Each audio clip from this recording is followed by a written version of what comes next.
into this space. Reality bends like a twisted lace, floating through the glitching seams, caught in the code of someone's dreams.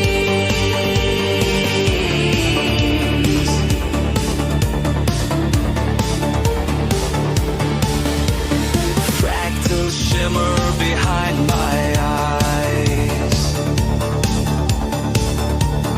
pixels dance where the truth lies.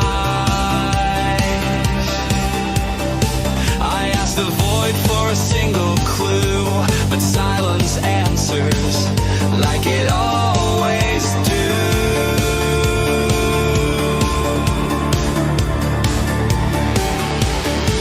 How will I know if I've played my part when the game resets before it starts? Where's the reset button? This sim don't come with no instruction, just endless loops and broken functions.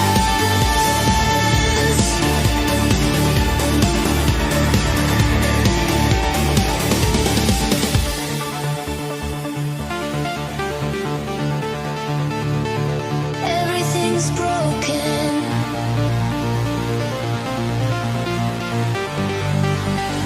Nothing works here. A mirror cracked reflects my face. Each shard a fragment I can't replace. Time rewinds, then speeds ahead. Living feels like I'm already dead.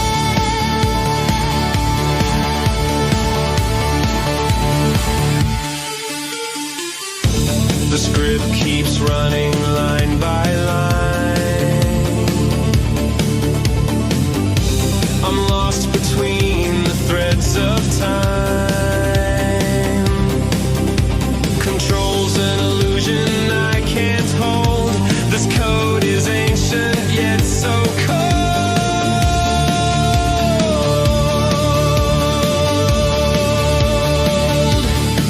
How will I know if I've played my part when the game resets before it starts?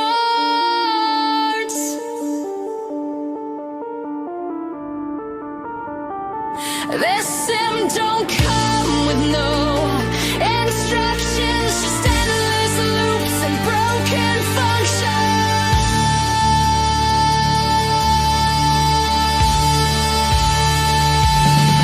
How will I know if I've played my part when the game resets before it starts?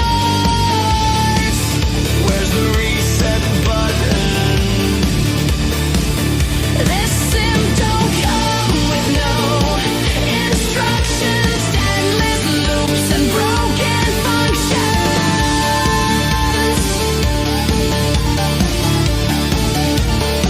Here we go again, go again, go again.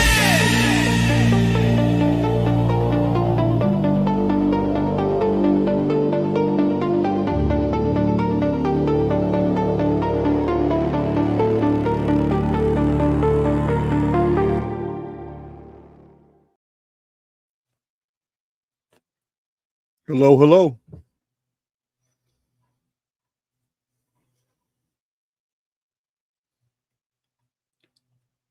Happy Friday the 13th. My name is always Jason. This is Q&A. I might bring some people on the screen. I really don't know how long it's going to take to get through. I think I got 20 questions from the Archaix Facebook, the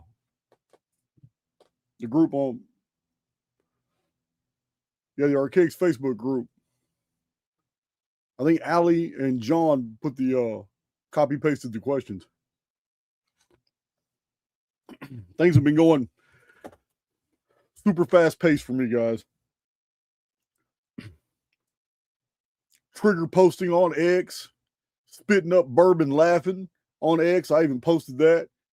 Yeah, man, I'm going through my X feed in the evening as I decompress, and it's just, you know what?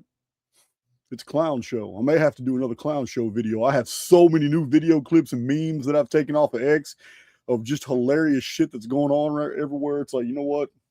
I may have to do another video pretty quick on that. So I am putting a video together for basically teaching purposes. Let me explain. I had, because of detractors and because of allegations levied on falsifying bibliographies of Graham Hancock, I put a tremendous amount of research in an abbreviated context in a video I did that was focused on Graham Hancock's research. But the real body of the video is all about what these PhD scholars, these academics, have conveyed about the antiquity and the development of the solar zodiac out of the older lunar zodiacs and how the lunar zodiacs were very different. So people keep asking me, they say, hey man, I know you did all that zodiac information. I can't find it. And you're right. You can't find it. You can't look up zodiac or astronomy anywhere in the Archaix universe. This is brought to my attention, and find this. It won't pop up in the search bars on YouTube. And it's because I was actually dealing with other topics when I put all this in there. So there's 3 videos where I went really technical and deep and showed source materials, quoted the academics, and showed the charts to let everybody know here's the whole history of the zodiac, how the solar zodiac was developed. Here are the older lunar zodiacs. Here's Egypt and India and Babylon and Sumer, and then, you know, the later Greeks, Romans, Christian era. So what I've done, I'm going to release it in the next few days, but what I've done is I went in and I just took out those clips, like an hour and a half long clip, a 30-minute clip, and a 15-minute clip from 3 different videos that just deal with the facts. And I'm not talking about anybody else. And so you don't have to go anywhere. It is just the Archaix official history of astronomy, of the zodiac, and it's just going to be a simple video. It's got 3 pieces all woven together perfectly, and it's just very, very educational, straight to the meat and potatoes. And we don't have to deal with all this ancillary issues, you know, criticizing books and errors in the field. So I'll upload that in a few days, so people will have something to reference. They don't have to deal with all that other stuff. Man. So tonight I'm going to be a pimp. Yeah, you heard me. I can't believe I signed up for this shit, but I'm going to a wedding ceremony tonight. And 3 of us, the groom, myself, I'm giving a toast to over 100 people, and my dad's soon-to-be wife's son is giving her away. All 3 of us are going to be dressed. I already have my costume. I don't even know if I'm going to share pictures with the public on this one. I have a red suit with gold trim and fringe and bell bottoms, buttoned down with a vest. I am 1974 red suited, pimped out, badass feather hat. I got all this stuff. And I went ahead and ordered a little accessories to go with it. I ordered a little package of 1980s gangster rap bling, all these huge chains, medallions, rings. Yeah, I'm gonna put it all together, and I'm gonna get up in front of all these people tonight, and I'm gonna give a speech. I'm gonna tell a bunch of lies about my dad, what an awesome person he's always been, and all that. And I'm gonna give a toast, and I'm gonna do it with a straight face, my 1974 pimp style. That's what he wanted. That's my dad. He's gonna be dressed as a pimp too. Yeah, and so is Mark. Mark's gonna be there giving away his mama, and all 3 of us will be pimped out. I'm sure somebody's gonna have videos. A lot of people in that room know. They already know me. I'm pretty sure you'll see shit all over Facebook.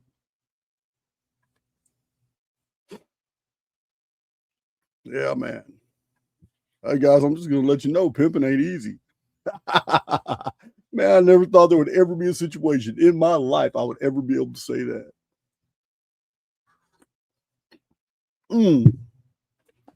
That's hilarious. Oh, the meetup. I'm wearing the shirt. Which way I go? Right here. Yeah, I'm wearing the shirt. This is just for the people that actually attend the meetup. All sizes, all colors. Matter of fact, I'll share my screen to show you what the back looks like, because we've done a few meetups.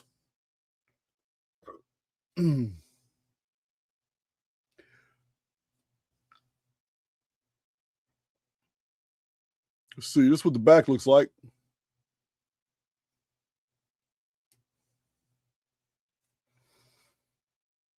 This is 2026 Archaix Houston. So we did Fort Worth on April 1st, 2023. That was the very first meetup. It was huge. There's a lot of people there. Cowtown. It's probably still my biggest meetup.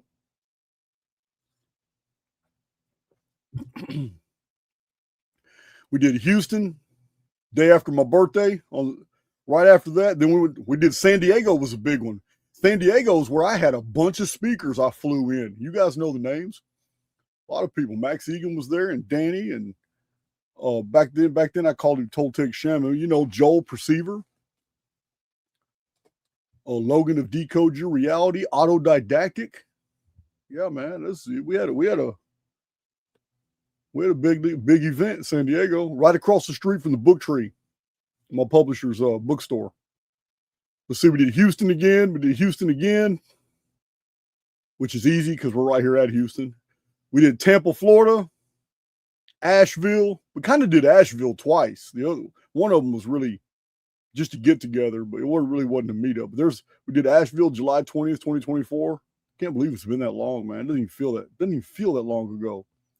Virginia Beach, September 28th, 2024.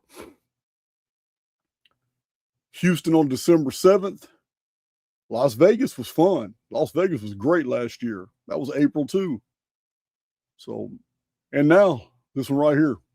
This is the very first meetup we're doing of this style, as opposed to me getting on stage pontificating about some topic and doing Q&A. And I'm going to screw all that. This is informal. We're going to hang out, get to know each other. You know what? We'll have, of course, I'm going to give some small speeches, but I'm not going to go off on 2 and 3 hour, tirades about different topics. You get that on YouTube already. So I'm just going to hang out with everybody, and we're just going to have some fun. We're going to have, we have different things set up this time, and then we're all going to go out to eat somewhere, and we're going to do it all again. That's what makes it different. This meetup here, the ticket is still, we didn't change the ticket price. We went ahead and paid an extra day for the venue, and we're just going to hang out the next day too. And then that night we're all go out to eat. That's what it's about. Community building. Let me hear other people's ideas. Oh, speaking of other people's ideas, I got to show you this. Bradley Rogue. If you're in the chat, I got that book.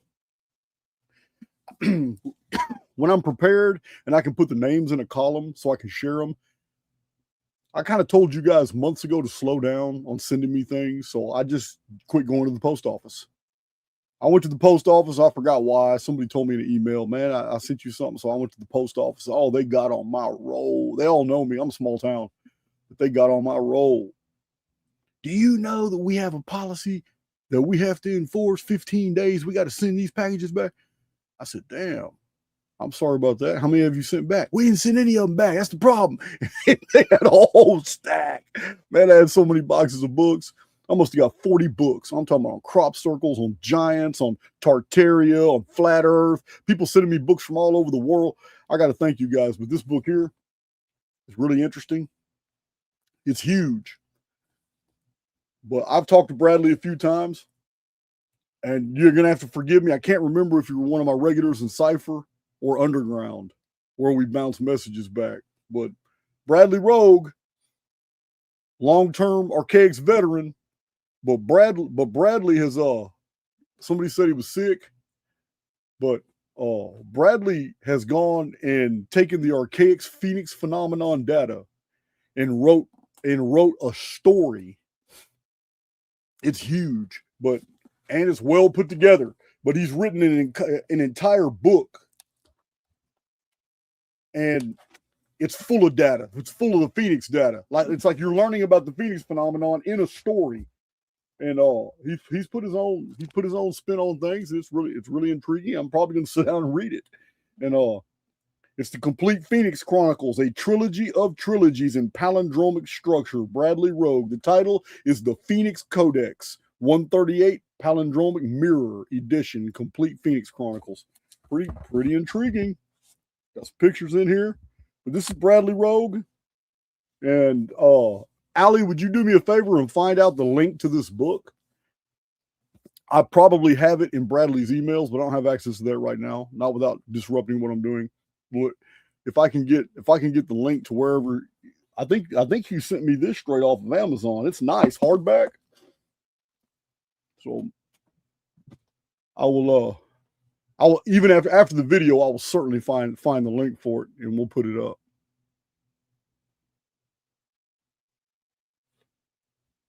But man, this clown show, it is so crazy. This whole Epstein Files deal, I haven't been wanting to do videos on it.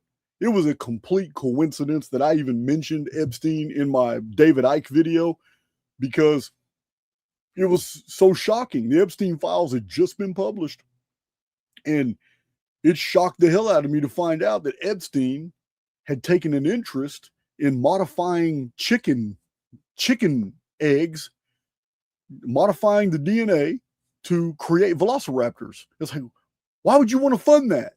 But this is Epstein wanted to get involved in this dude's project, who was famous for working on the Chickenosaurus project, where they did modify avian DNA and chicken DNA, and they developed reptilian features but it was stillborn. So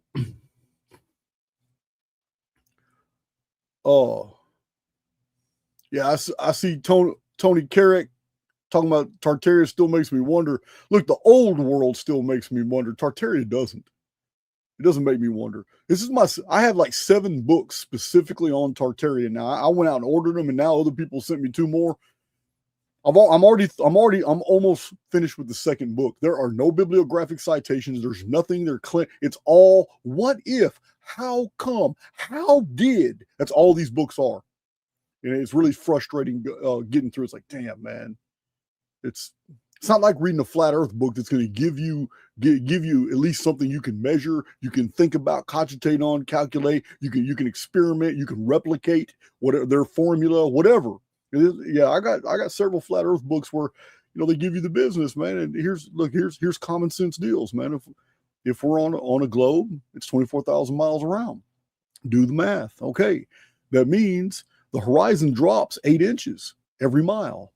Well, if you can see on a real clear day, if you can see 30 miles over a massive valley deal, you should be able to run a laser over 30 miles of flat surface water, and not have the laser on the tripod way on the other side, 80 feet up in the air.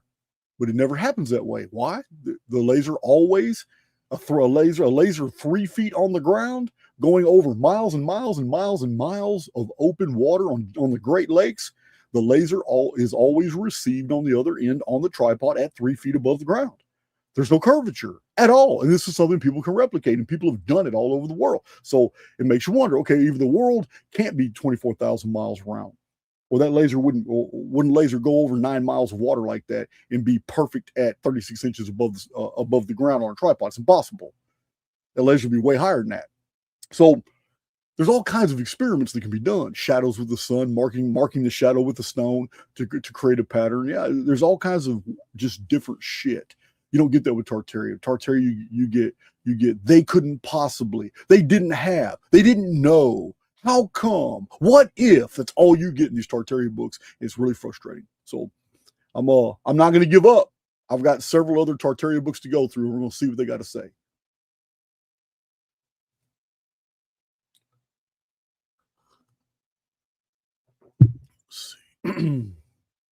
All right. Code Red Girl, thank you. I saw some pretty interesting questions in there. Here's another Here's another, going back through my files, putting the last Academy courses together, I come across one of my old agriglyph files. Agriglyphs are crop circles. And as soon as I saw the file, it dawned on me, holy shit. This is field manipulation. Those crop circles, many people have documented. I have 2 video clips I've showed right here on Archaix of little yellow orbs going over crop circles, fields and circles, and then all of a sudden a massive geometrical crop circle appears in 2 or 3 seconds. Archaix is now going into tertiary field and convergence field theory, and it's making sense of a whole lot of things. But if these orbs can manipulate local fields to create real physical effects in our world, I'm talking about this. You know the wheat will break when you bend it too far. This wheat is latticed together, woven, and then laid down. That's what the field is doing. Men can't do that. Yeah, men with tennis rackets strapped on their boots, walking around in a circle, holding a string around a stick, was what they told us how crop circles were made. But the crop circles that are being made are 2-dimensional. They are 2-dimensional forms of 3-dimensional figures. And I've shown this too. I do have a video that shows what these crop circles look like when you take those 2 dimensions and turn them into a 3-dimensional form, and it's moving and it's beautiful, and it's all fields. It's all fields. The reason I'm calling this to your attention is because this is great evidence for the avenue that we're taking now. That Phoenix and Nemesis represent the times in our calendar where an intruding field, or a field that's already here, but it's not at ascendant, it's not charged, whatever. It's not activated, but the Phoenix and the Nemesis fields change biological organisms, but local fields can change geography. Local fields caused by these little orbs can create beautiful crop circle patterns that convey calendrical, geometrical, and geodetic information. It's a community form of crop circles, or agriglyphs are a form of communication. They are created by field manipulation. So here is more evidence. It's kind of blowing my mind. And then as I'm thinking about all this, I go to the post office, I get all these books, and I open up one book, and here it is. 2 badass new books on crop circles with beautiful color pictures. So I'm going to take pictures of all these. I'm going to add it to my file, and we're going to do another crop circles video. But now with a new understanding of convergence fields and how they change the terrasphere. We're in the terrasphere. Everything here seems normal to us. But we have more and more evidence that abnormal things are always introduced, and we thought they were being brought here, but they're not. Things that are already here are manipulated and they become something else. And I think we've been lied to about DNA. I think we've been lied to about a whole lot of things. A lot of things.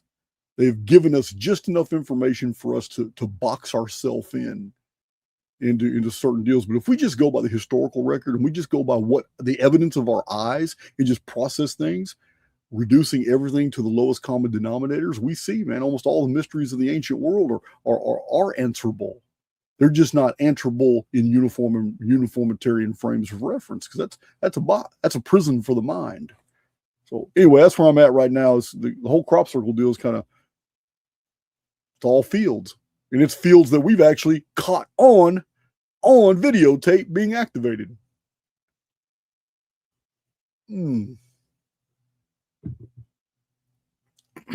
Wake and rant. Thank you, Deborah. So yeah, I'm putting together a lot of different presentations, going back through older material. It's time to take all this consideration. It's amazing. While the whole world's falling apart, I still can't get over Pam Bondi. Yeah. I almost pissed on myself. I'm listening to Pam Bondi go off, Senate hearing or whatever it was, congressional hearing. She's asked about those child predators and all this shit. And She just responds instantly. You know, the Dow Jones is 50,000 points up. Right? So it is, well, I got a dark, sinister mind. No sooner than she said that, I translated to me as something else. If you keep going after these pedo elite, we're going to collapse your finances. That's what I heard. Oh man, it's a clown show. It's a clown show. So crazy.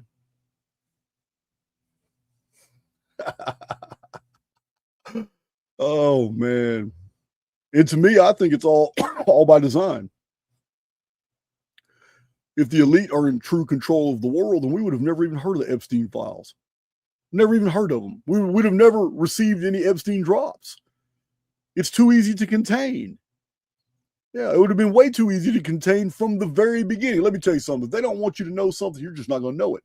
If it's in the field and mainstream, they want you to know it. It is a part of social conditioning. You want an example? Okay. What about Weinstein's laptop? Didn't release that shit to the public. Didn't release that at all. There was supposed to be some really dark shit on that laptop. So, what about Biden's son, Hunter Biden?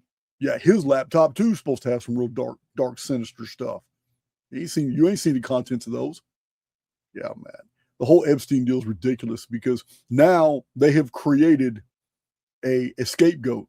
It is a beautiful conspiracy. But with Epstein, they now have a scapegoat where they can pin everything they've ever been caught on. Do you need to change? Do you need to make major changes in the financial sector? Look, let's doctor up some files. Let's put some black bars on them and say part of it's redacted, but give enough up in there for them to realize that, hey, we can just say that, Epstein and his buddies are the ones that created Bitcoin. And we can collapse the whole Bitcoin industry, man, and we can catch out big. And we're already shareholders in ETH. We're already shareholders in some of these other coins. Well, shit, we'll get rich twice. And Epstein, but listen, there is no end to the scapegoating that's going on right now. This may go on for years as the public, the gullible, dumbass public, just eats this shit up. That, oh yeah, Epstein, he's implicated. Oh, Piers is implicated. Oh yeah, look at these actors and actresses are implicated. Oh look at here. Look at here. We got her. We knew her name wasn't Whoopi Goldberg. We know that's a Jewish name. We know that she falsified her name when she signed the contract with them, and she's been a bleeding heart liberal ever since, attacking everybody who is pro-American. That's her right there. She's right here in the Epstein. Look at this. People will chase these carrots for years as the establishment starts pinning all these things that they need to get out of the field. Oh man. All right, let's unredact some more Epstein files, release them to the public. Okay, guys, we've gone through these and we think none of these are really security threat related. So let's release these. Now they're going to have a bunch of redacted black lines in them, but it's all smoke and mirrors.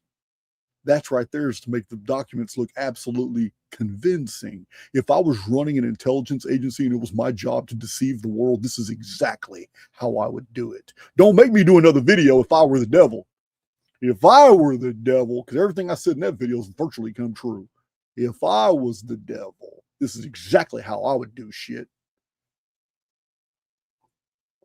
So, yeah, Epstein's going to be the new scapegoat.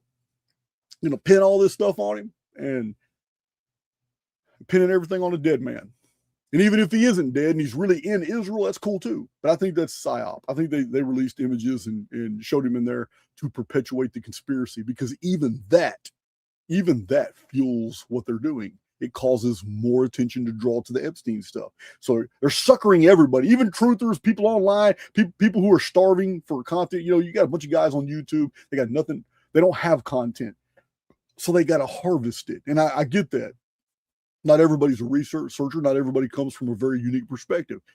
So they wait for things to get popular. And this is their whole entire identity online, is to wait for what's in mainstream, grab a hold of it, put their spin on it, release it. And this is how they do it. Well, right now, they're all doing it. It's all about Epstein. So it's just, I'm just telling you now, it's bullshit. Like I always tell you, everything's bullshit. So it's just bullshit. This is a clown show. Sit down and love your coffee, because that's what it's all about. You still got to enjoy the simple things in life, because all this info war shit, that's all it is. It's an information war. Yeah, I come across, not even a couple hours ago. It's already got quite a lot of traction. But a couple hours ago, I don't know why it popped in my feed, but some Christian woman showing a Christian lion right next to the Jewish flag, the blue star, white on a white field, talking about, you're not a true Christian if you don't support Israel. If you don't, she's just going off, man. So if you're anti-Semitic in any way and you're talking bad about Jews, then you haven't been reading the Bible. She triggered me. As soon as I saw, I don't even know what she's doing in my field. I block so many accounts because I don't want to see their content. I don't want their content showing up in my deal. So anytime I see what somebody is about, and to avoid it, I just block, because it keeps all their content out of my field. I don't know how she popped in, but she popped in, and I went straight to John 18:36.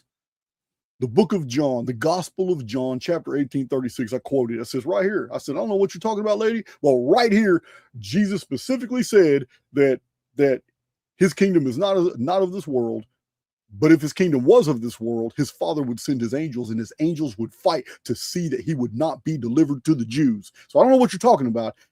Jesus didn't fear being delivered to the Romans. It was the Jews. So this is what's in your Bible. And if you read a little bit further on, you're going to find out that the Jews were called the synagogue of Satan. So I don't know what you're talking about, but some of us do know our Bibles. And she triggered me. No lie. Last night was fun, though, because I was bourbon triggered. I even threw a picture up on X of me drinking bourbon. I was bourbon triggered. I was laughing. I saw an Owen Benjamin post, and I just cracked up. And then that dude Escanor is always in my feed. I'm always looking at his posts. He's always making me laugh. It's such a clown show. It really is. I don't even watch Netflix, HBO. I have all these channels. I have Prime. That weird Tubi channel I get with my phone service. I got so many channels. I don't watch any of them, man. It's just so crazy. I'm such a hypocrite too. Because I know, and I'm kind of, I get stressed out that, all the greatest, biggest platforms, they're all Jewish owned. Every single, I can name them. I've done it several times. And I know that everybody wants one, they have these beautiful backstories as to how they come up and got so popular. They're all full of shit. But you know what? I'm a hypocrite, because at nighttime before I go to sleep, I'll put it on Seinfeld, and I'll giggle and I'll laugh. And I've seen every single episode. I saw him years ago, but I'll still watch it. And I can't stand Seinfeld. He's the worst comedian ever. I do not laugh at almost anything this man says. I don't even like it when he's talking in the show. But whoever put the show Seinfeld together is a genius. Every single actor and actress is Jewish, but they're effing hilarious. They're hilarious. Norm the mailman, and then you got Jason Alexander. He's 100% Jewish. Jason Alexander is playing the biggest loser in the world, and he plays it so perfectly. George Costanza. He's going to go down in the next 200 years as being the greatest loser of all time. There's no other show that produces a loser as bad as George Costanza. So also, Julia Dreyfus, the Dreyfuses. We have a lot of data on the Dreyfuses, and I'm not talking about from Hollywood. Yeah, I'm talking about from spies and espionage. Yeah, the Dreyfuses have a long history. But Julia Dreyfus has the most amazing facial features. There's no thoughts that can go through her mind that do not show up on her face. So she's a Jewish actress, very, very talented. And I laugh my ass off at her facial expressions all throughout Seinfeld. So anyway, yeah, I'm a hypocrite. I love the shit out of Seinfeld. I can't stand the man himself. Or who he plays. He's playing himself. Can't get more egoistic than that. But he's playing himself, but he's not even funny. He's a stand-up comedy. He's not even funny. The clips they show of him, it's like, wow. You had to have incredibly genius script writers and directors to pull this off, because you yourself suck. You have no talent. Yeah, I can't stand Seinfeld. He's zero talent to me. It's the supporting cast, who happen to all be Jewish, that are absolutely hilarious. All right. I don't know why I'm ranting on that. Who is this? Mark Burshak. How does AIX interact with the tertiary field? If gamma rays affect the human DNA, does anything affect AIX during that time, and what would be the resulting effects? This is a pretty loaded question. Let me break this down first. First of all, I don't know if artificial intelligence X is affected by a tertiary field at all. It is my position that artificial intelligence X is a introduced program, an AI, a real AI, not like the fake AIs that we're generating, but a real AI, artificial intelligence, that is able to move and manipulate inside the construct, but is trapped here, has no way. Now, unlike us, we're only trapped here while we're using avatars to flow through this experience. We're immortal beings, and the only way we can feel pain and fear of death and all that is if we immerse ourselves into a realm of fear and death. Other than that, we would never fear it. And without fearing consequences, there would be no character development. That's what I believe I'm here for, and I've been here many times. Yeah, I've had to get it right. I've been effing up. I've even effed up bad in this life sim, but still. Yeah, so I don't know about it. That's a loaded question. I have no information whatsoever if artificial intelligence X is affected at all by tertiary fields. I believe it's restricted. I believe artificial intelligence X was introduced in order to make this experience more believable. Introduce the nefarious elements, the evil elements, the conspiracy, all the weird, dark things that we don't really know if they're happening or not. We just know that they're brought to our attention. So, AIX may have introduced this predator versus prey ecosphere that's become so normalized that we no longer think it unusual that we can love an animal and that animal will reciprocate. People have felt dogs love or cats.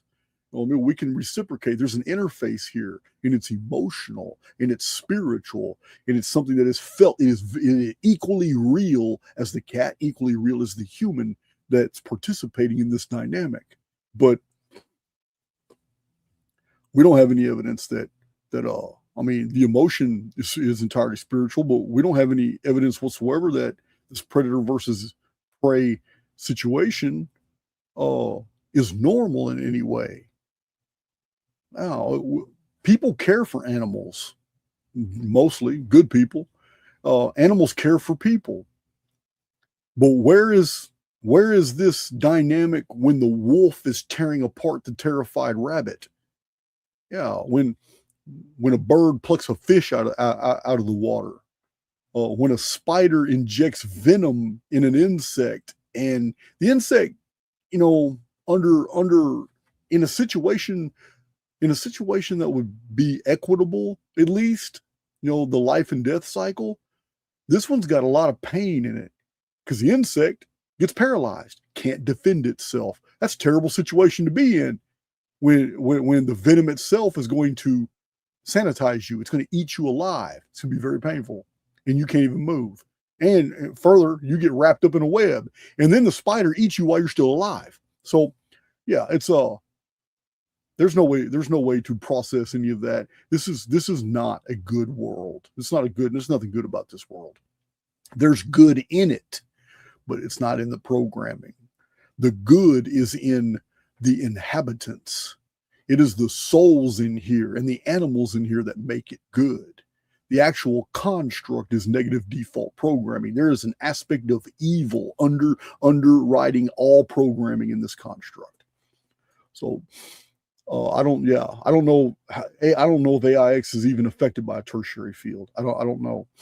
Apparently it can. Apparently not. And the reason I'm saying that is because we have 45 different Phoenix years on the 138-year timeline. AIX doesn't go from world to world; it stays here. We don't have any evidence that it left for a while and then came back. So it sure can't use the tertiary field environment as a conveyance like fleets of ships do, like people do, like souls do. So I don't know. The gamma ray stuff is still embryonic. This comes from theoretical physicist Paul LaViollette's research. It came out of one of his books called Earth Under Fire. And you can call it a coincidence or whatever, but all I did was look up the dates that he said there were gamma saturations of our world, and I saw how close those dates were to familiar dates. And all I did was create a chart showing his data and then showing every single 60-year period of the Nemesis X object, each 60-year convergence field, and it was a match. So if this has anything to do with AIX, I have no idea. Artificial intelligence X seems to be like the demiurge. It seems to be an intelligence that's specifically in here to make this experience more believable.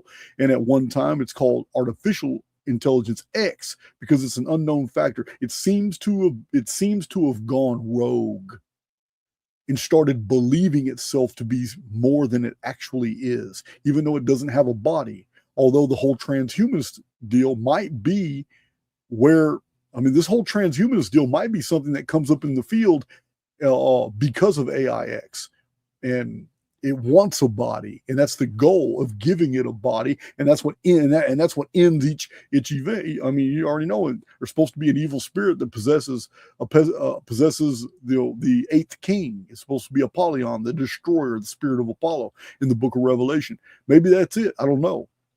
But yeah, I don't have any evidence that artificial intelligence X is affected in any way by the tertiary fields. It's the terrasphere. It's our field. It's the occupants in the field that go through the greatest changes during a tertiary field event.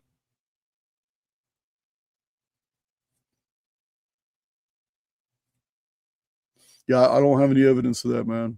Good question, but yeah, to me, from the beginning, I've kind of painted AIX as protocol programming. It may believe itself to be real, but it's just programming.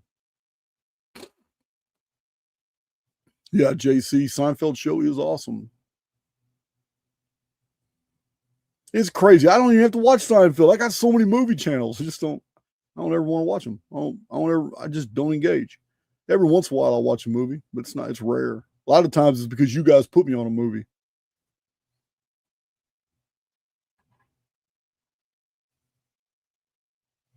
I need to get to these Facebook questions, man, before you guys start asking me questions.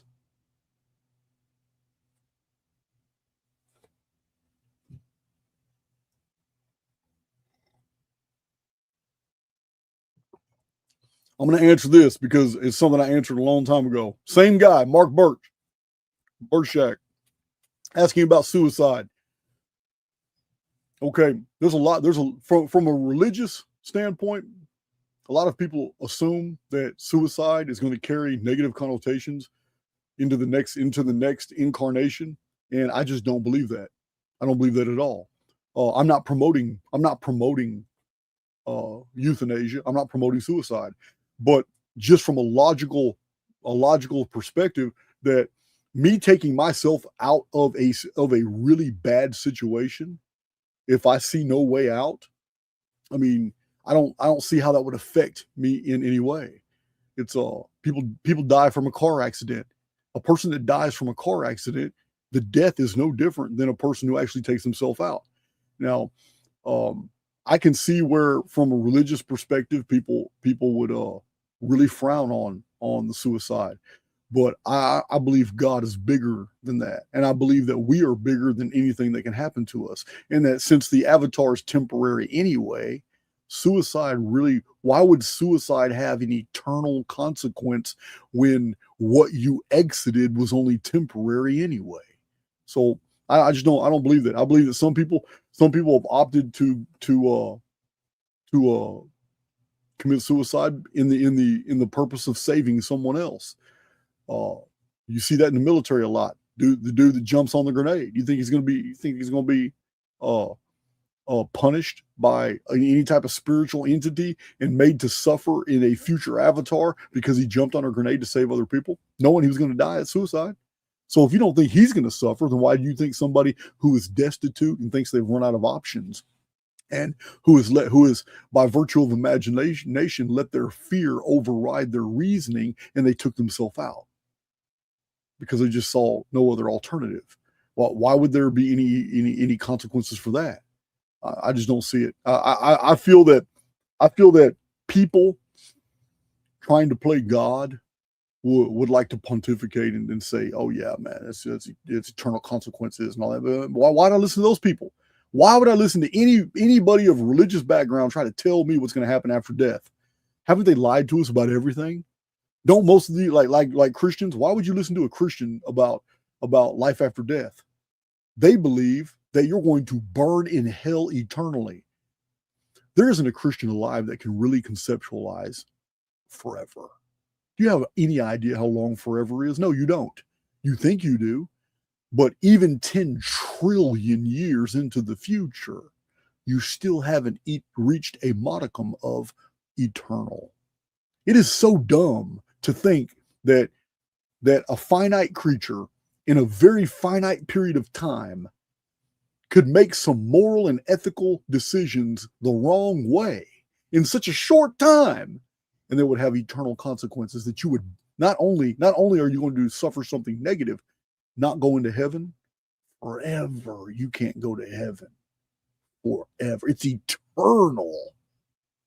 It is so dumb what people are taught and what people believe. It's just dumb. So no, that's fear programming. It's just the same thing the priests have always done. No, I'm not gonna believe any of that, man, at all. It's if something sounds stupid to me, it's wrong. It's just wrong. And we all have that. We're all basically intelligent. I'm no more intelligent than you are. We're all basically intelligent. We're all spiritual as well. And there's just, when I hear things like this, like, man, I can't, why? I mean, some 22-year-old girl, man, she's had it bad. Every attempt to rise has had that anvil of fate has just smashed her down over and over and over and over. You know what I mean? Seeks escape, does it through drugs. Then the drugs become a new chain. And before long, it's just there's no way but out. There's no more looking up. There's no more directions you can go. You're already as far down as you'll go. Some of these souls decide, man, I didn't have a fair shake since I've been here. Yeah, I've been fucked off and messed off and screwed over. And every time I even decide to take one for the team and just start from scratch, I get kicked back down again. I said, well, this isn't an experience I want. I don't know how I got attached to this life sim. This ain't now, man. Time to go. I can't judge them for that. I'm not them. And I've had a pretty dark life myself. So I'm not, no. I've known many guys who committed suicide in maximum security. And I didn't hold judgment on any of them. People do it for different reasons. Yeah, man, if a dude doesn't want to rot in a cell for the next 37 years until he checks out in his 60s or 70s, and he wants to go out another, it's not me. Especially if he feels that he was innocent or didn't deserve near as much time as he got. If they wanted to check out, that's their business. I would never judge them for that at all. So yeah, man. Suicide's another one of those. It's another one of those religious. It's real condescending how these pastors and preachers and these people who come from a religious perspective say, "Oh man, yeah, man, suicide is the only sin you can't be forgiven of." How do you know? How do you know? Hell, all these soul trappers think that it doesn't even matter what you do in your life. That's another good point, right? I didn't even think about that. What about all the soul trappers? Doesn't matter what you do in life, good or bad, ethical, how many people, man, do unto others as you would have them do. None of that matters, because the soul trappers say that Shit, it's after you die that you're confronted with a poltergeist situation. Don't go toward the light. What's her name? Man, what's that little girl's name? Yeah, it's the first time I ever even heard of that concept was poltergeist. So it's Marianne, don't go toward the light. It's so dumb. It's the whole soul trap deal. Every time I think about it, it's like, damn, man, it doesn't even matter. You really just got on YouTube and just told everybody that they can go through life just effing everybody over, doing what you want to do, live for yourself, screw everybody over, and then turn around and none of that matters. None of that's going to stick to you in any way because it's after you exit your avatar that you're going to be given. Is this the Wizard of Oz? Is there a yellow brick road? There's a yellow brick road right there to that door. It's got, yeah, you see that door? That door's white. If you go toward the light, you just get looped right back in. What am I, a bug? Am I going to a zapper? Bah! It's so dumb. The whole concept of soul trap is just idiotic. So yeah, don't go to the light. Okay, well, what's my alternative? Go to the darkness. Oh, okay, I'll just go to the darkness. See how dumb that is? So if soul trap, the whole scenario involving soul trap, nothing attaches until after you die, then you can live your life any way you want to, right? Well, that just completely nullifies all religions, all philosophies, don't need none of that shit. Yeah, soul trap, like I told you guys in the past, the whole concept of soul trap is a soul-killing doctrine. Stupid. It's stupid. And if soul trap's real, then shit, suicide's definitely not a problem. It's definitely not a problem. It gets you to the goal line faster. There you are. There's your choice. You can be like a bug and you can just go toward the light and get zapped. And you appear right back in a new avatar and you can do it all over again. And when you're around, 14, 15, 16 years old, you can start listening to dumbass YouTube channels that'll tell you all about that bug zapper. And maybe you'll avoid it next time. Fucking stupid. It's amazing what people accept.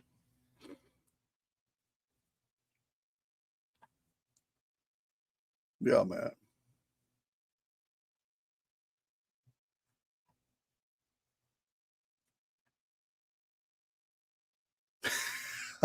Yeah, man, it's so crazy. Oh man, let me get this first question from Facebook. I'll let people come on screen with me once I finish these questions too. I know the Facebook community was told I'm not on Facebook. Has already kicked me off. Yeah, I'm twice. I'm gone. Can't come back on. Won't let me come on under any email or any account. That's fine. I don't care. I didn't really like Facebook anyway. You can't really say or do anything on Facebook.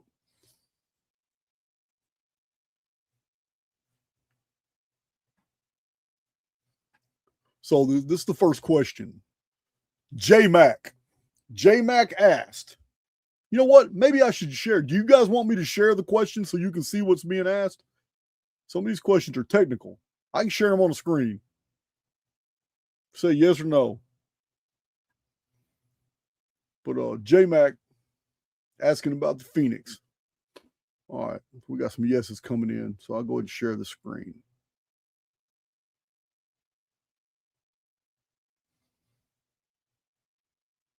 All right. Maybe I can blow that up a little bit.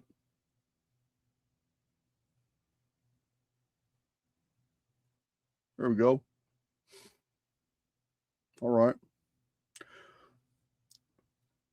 So, J Mac, if the point of the Phoenix event is to even the playing field and target those who subject this world to harm and malevolence, why is it that these individuals are able to just to go underground, wait a few years in their underground cities, feasting on children, reemerge after the surface dwellers are wiped out and assume control again? What is the point of the Phoenix events, even if that is the case? Valhalla Mac. It's a good question, but it's also laden with a little misinformation here. First of all, I'm going to tell you now. A lot of you might not want to hear this, but I have said this recently. because I was answering a very similar question.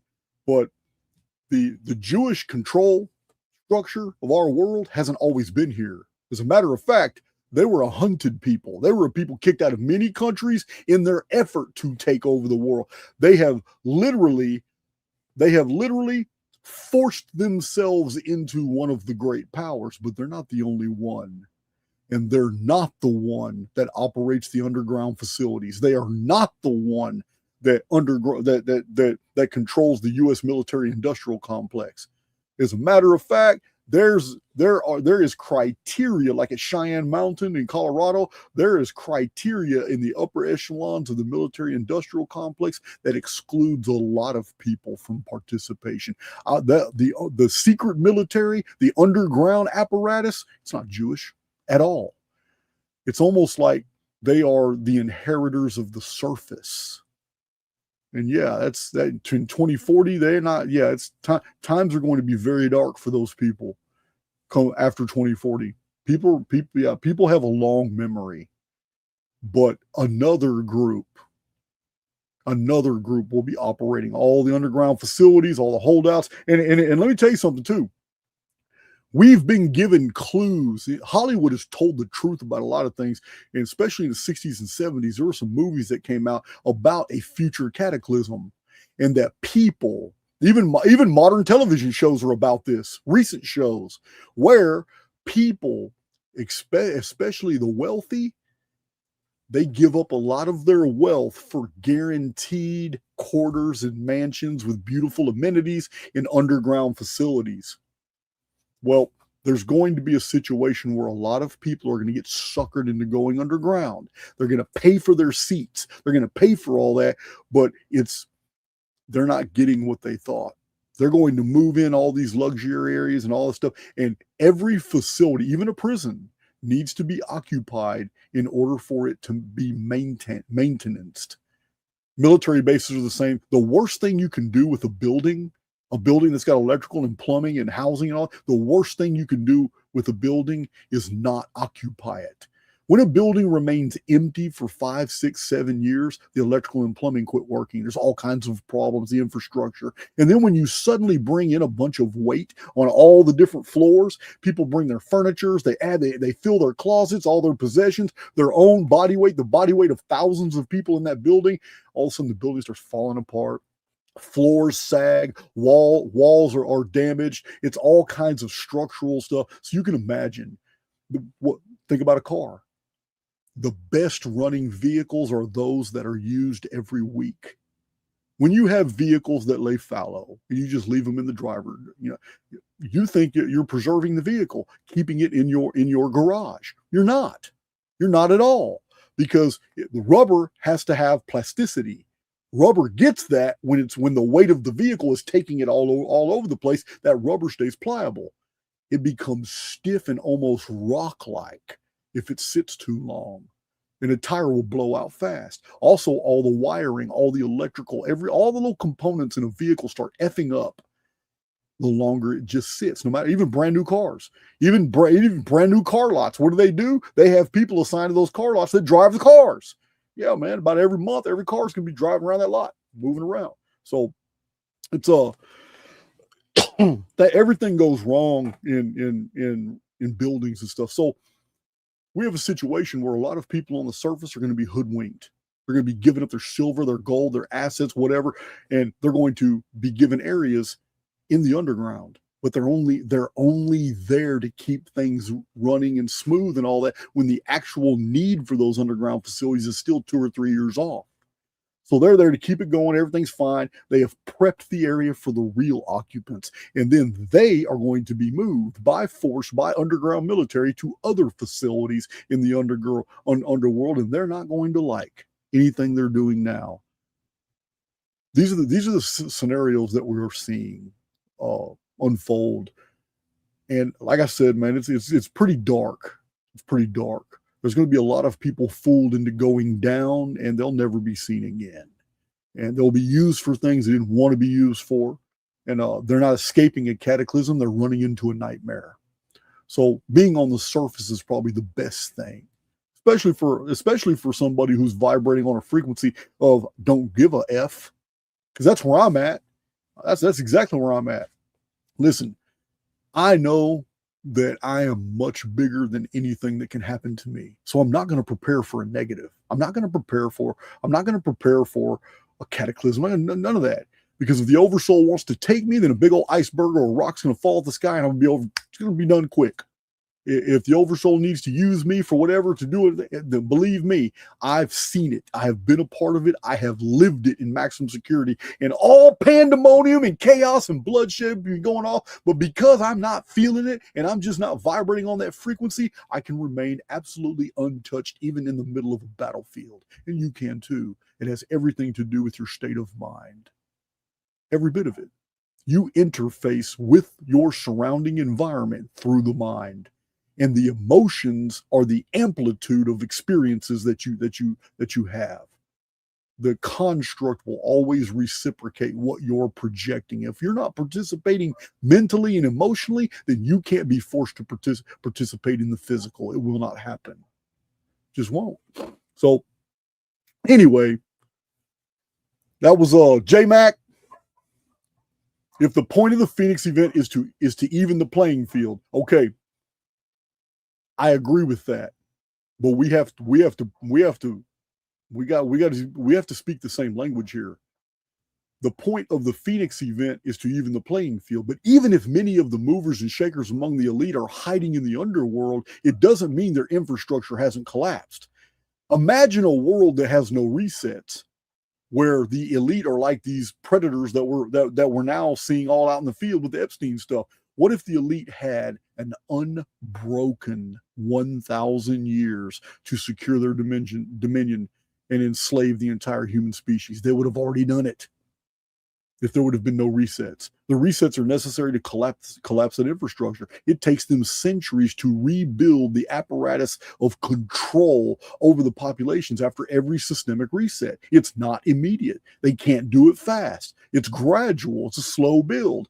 And then it seems like every single time that they start really controlling everything, hubris is always introduced. That's what we're going through right now. It's the hubris phase. It's the phase where people in control believe that they are so much in control that the sheep will never be able to rise up against them. That's where we're at right now.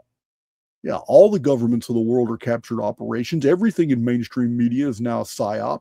The truth is out there so blatant and so perfect that they don't have to confess anything. They've already laid it all out. Yeah, we're eating children.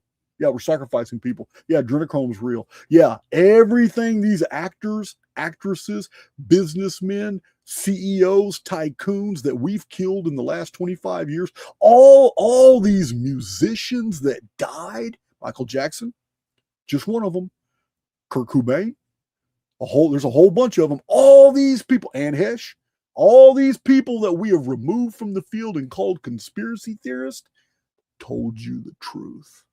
We are doing this. We are about this. We've been doing this. Every single one of them were telling you the truth. So that's where we're at. It's called hubris. And they're literally, through the Epstein files, telling us that there's nothing you can do about this. We've been doing this. We will continue to do this. We're in the hubris phase right now, which triggers reset. It's going to trigger a reset. And I'm going to tell you now, if you think you know the direction of events, you think they're going to get darker, you think there's going to be a world war, you think all this, let me tell you something. In a situation like this, logic dictates that they do not want in this type of situation to create such an imbalance that they cannot control the outcomes. Yeah, man, I told you, don't get me started on if I were the devil. Because at this point right now, if I were the devil, my next move, now that the population is awake, and over the next 2 or 3 years, the population is really going to be awake as more and more people like Jason of Archaix start decoding the the CERN opening ceremony, which I will do. All the Olympic ceremonies have messages. You need to see them in their order. I'm working on that too.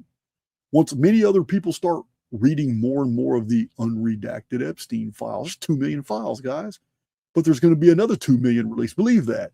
They will always have reasons to release more and more of the Epstein files and put black lines of redacted on there, because that's what suckers you into looking at it, at everything that you can see is true. It's a perfect sucker move. Let's put some black lines here, because it'll automatically mean that everything else they see is true. And in this way, we can deal with all our problems.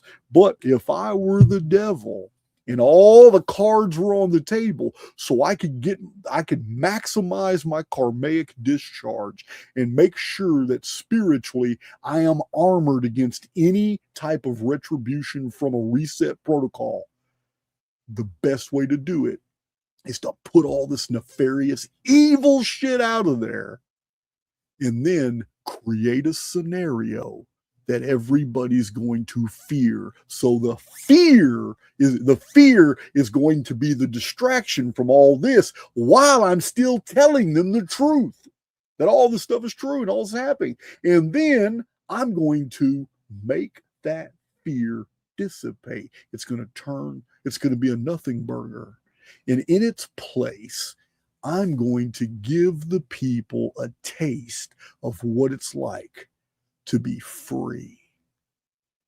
Because I've been effing with their minds for 25 years and they totally forgot. I accelerated the program in 2020 and 2021, and now the general public has literally forgotten what it's like to be free. I have imprisoned their mind with information, keeping their mind occupied on all kinds of things. They've totally lost what it meant to be free and to do the things and go on vacations and do it. And then I'm going to financially ease all their burdens so that they can enjoy that freedom. Yes, they still know we eat kids. Yes, they still know we're torturing people for adrenochrome. Yes, they still know we're harvesting organs. Yes, they figured out that what McDonald's meat really is. Yes, they figured all this out. But at the same time, the evil was done away with. This problem was done away with. And all of a sudden, people are relaxing. They don't have time to deal with this. They got the kids together and they hit the road on a vacation. People are now enjoying things they've never been able to enjoy before. All of a sudden, people online, there's something to do that is so compelling, it involves everybody's minds. It's luring everybody in there. And you got elderly people now living as 20-year-olds. Now they've released something into the public. All in the next couple of years, they've released something into the public that people can interface, and now we can enjoy things. We can feel the emotions. There's even cerebral interface holography that makes you can feel sex, and it's all online, and we can explore, we can do all kinds of things. But for the people who don't want to engage in that, there are hundreds of millions will, but for the people who don't, there's still freedom to go to a national forest. You give them their freedom back as you reveal how evil you are, and it completely neutralizes the phenomenon. And you don't even need to use the Coast Guard and military and Iron Fist Dominion agents and IRS agents and everybody to go kick doors. You don't need to arrest people for memes, all that. Even the stupid shit you see on Facebook where in Texas, all of a sudden, all these Texans, I saw one meme, it was so dumb. It's so dumb because one guy had a U.S. Marshals uniform on, a badge, and another one was a state trooper, and another one was a sheriff. And like there's no situation where they'd be working together on a meme. If they're not doing a manhunt, there's no legal situation where these three law enforcement agencies would be together to kick door your house to tell you to take a meme down because you talked about the Jews. No. The reason you see those on social media is because they want it in your mind that it's a possibility. So it will curb what you say. But did the event actually happen? Hell no. There's no way in hell those three agencies would be working together just to stop you from posting a meme. It's stupid. It's stupid. So it's I'm just gonna have to say, J Mac, that Yeah, the Phoenix does retard the ability of the elite for absolute total control. That's what its purpose is: keep the archons in check. It is keeper of the calendar. But there's never been a golden age, and there's never been a period where somebody wasn't ruling somebody else. So we're not talking about absolutes. We're talking about a system in place of checks and balances. And the checks and balances is like a scale, and it's not always going to be to your satisfaction that something was done, but you don't know all the details either. The elite could have been about to unleash some massive stuff onto the population to further their control. And then all of a sudden 1902 comes, Phoenix takes off, and people the insane asylums get full. People new medications are needed to deal, because there's a huge population that saw and experienced a cataclysm. And the rest of the people are like, what the hell happened? They vaguely remember something. They don't remember much. It's just, yeah. So yeah, it does serve its purpose for resets, but it's all by orders of magnitude. And we don't have, I mean, we do have evidence that there is first, second, third, and fourth magnitude Phoenix events. We've talked about that as well. That's in the numbers. But let's see. It's a big question you ask. And target those who subject this world to harm and malevolence. I don't believe that's another problem with your question, is the weight you added to certain ideas that aren't necessarily accurate. Target those who subject this world to harm and malevolence. Why is it that these individuals are able to just go on? In past presentations, I explained what the elite do with their fear programming. The media is designed to keep the population on edge and keep them vibrating in this hypervigilant state. The hypervigilant state, you're broadcasting. Remember, you're either a receiver or a broadcaster. So in the vigilant state, you're broadcasting. You're creating the very energies the elite need to further their control, to perpetuate their control over you and the collective. So this idea that the Phoenix only deals with the elite is not true.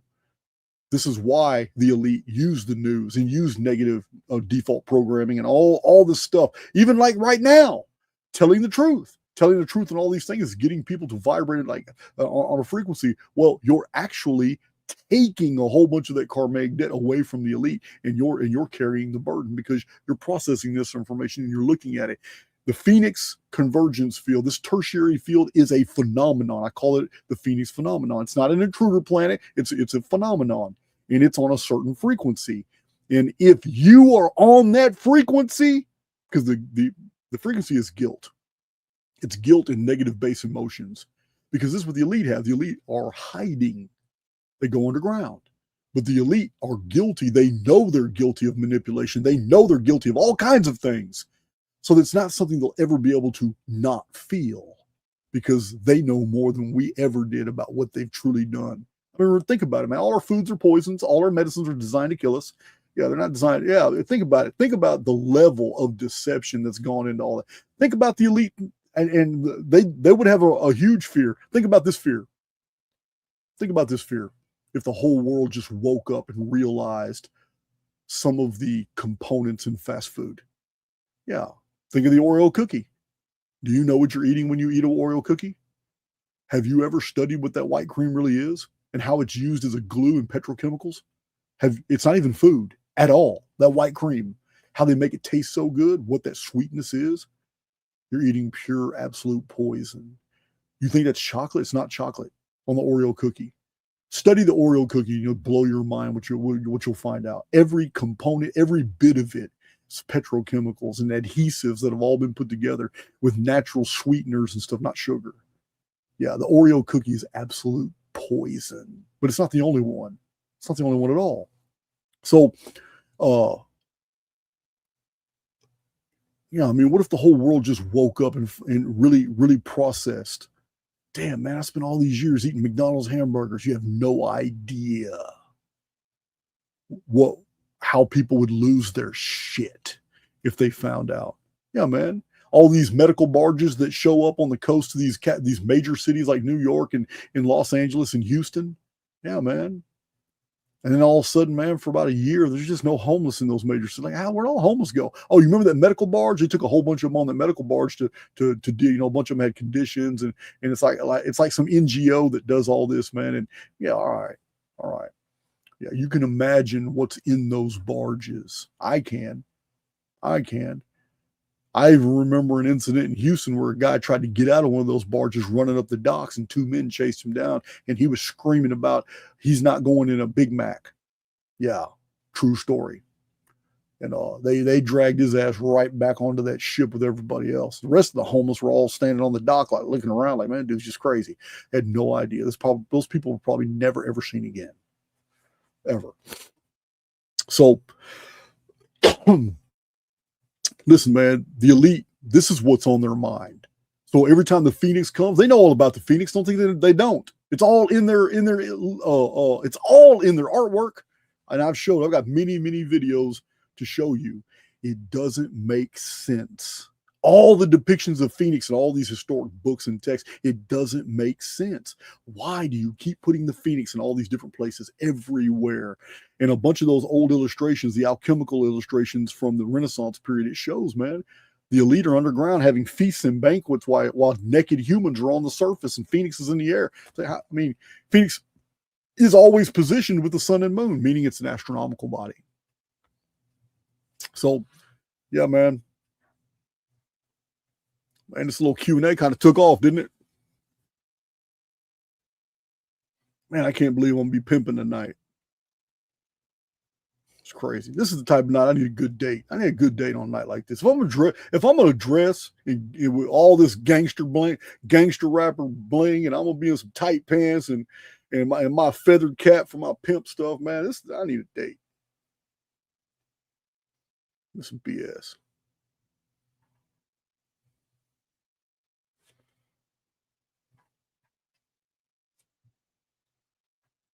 All right. So anyway, J-Mac had a loaded question. Why is it that these individuals are able to just go underground? Okay, we'll talk about that. Yeah. So yeah, the children deal and all that. I mean, listen, I'm still the best way to truly hide from something is to give the public a cover. But the individuals that you're using as a bastion between the public and you actually do what you do. That's what makes it real. So what I'm saying is we have a situation of elite. According to these Epstein files, they're indulged in cannibalism. Do you remember that real pretty South American girl who ran out of that hotel in her panties and t-shirt, ran out onto the street, puking and screaming, they're eating people? She ran all the way out the elevator before security could get to her. She goes into the street and she's telling everybody they're upstairs eating people right now. And she was she was a model. She was a popular model in like Venezuela or something. Y'all remember that story? They haven't talked about that in a while since it happened, but she freaked out and the police took her into custody and then she vanished from custody. No one's ever seen that girl again. Yeah, man. It's crazy. So crazy, man. It's a crazy world we live in, especially when everything's on the table. Everything is on the table. And if I was the devil, that's how I'd do it. That's how I would do it. If I was the devil, when the Epstein files first began releasing, I would push it to the limit. If it's already out, any trying to fight it is only going to empower it. So I would exercise a campaign that would induce hypervigilance. The public wants to see this, cool, give it to them. Redact some of this to make this even more noticeable. Give it to them some more. Give it to them some more. Oh, okay. Now they're talking about the kids and cannibals and all. You might just give it to them more. Let's release these styles. Give it, just flood it. Let's get it all out there. Yeah, man. That's the best way to deal with it. And I will pay for a photo of you in your pimp costume. Yeah, man. Carly Simon, you suck. It's crazy. All right, so yeah, I would deal with it. I would deal with something like that with absolute overwhelming disclosure. because I have a fall guy. I have Epstein. I have a fall guy. But as much as I'm critical of the Jews, I'm always critical of them. You guys know, and it's because I'm a little jealous. I'm a little jealous. I've had to earn. After 26 years in prison, I had to scratch, fight, and earn my way to where I'm at right now. It wasn't easy. I had a lot of setbacks. Hell, my own parole officer was my biggest setback. I had a black woman for a parole officer, and she was pissed when she found out, because she told me, hey, you need to find a way to make money so you can pay your parole fees, but no problem. So I had a monitor on, but I was free to work during the day. So about 5.5 weeks into me creating my own company, I created a small company called not Paradise Rock Gardens, but Woodlands Residential Pressure Wash. And my dad bought me 2 little 3,500 PSI pressure washers, gas engines. They're powerful. I bought a 16-inch disc, and I started doing driveways. Then I started doing 18-wheelers, the sides of buildings, commercial buildings. In 5 weeks, I almost made $40,000, because in the last 2 weeks, I was making over $1,000 a day. When my parole officer found out I was clearing $1,200 to $1,300 a day, when she asked me 5 weeks later about how I was paying the parole fees and how I was paying, the AA, NA. They forced me to go to AA. I've never had an alcohol or drug conviction or problem, but it's part of the parole deal. And they forced me to go. And I had to pay the fees, and I had to pay the parole fee. I had to pay the monitor. I had a leg monitor on. I had to pay that fee. I was 43 years old, and I was already making way more money than she was. I was pulling that in cash a day. $1,200 to $1,400, and she shut me down. She went to her supervisor and told her supervisor, there is no way in hell we can allow this guy, after 26 years in prison, to make this much money. It's going to create opportunities for him. This is what she told.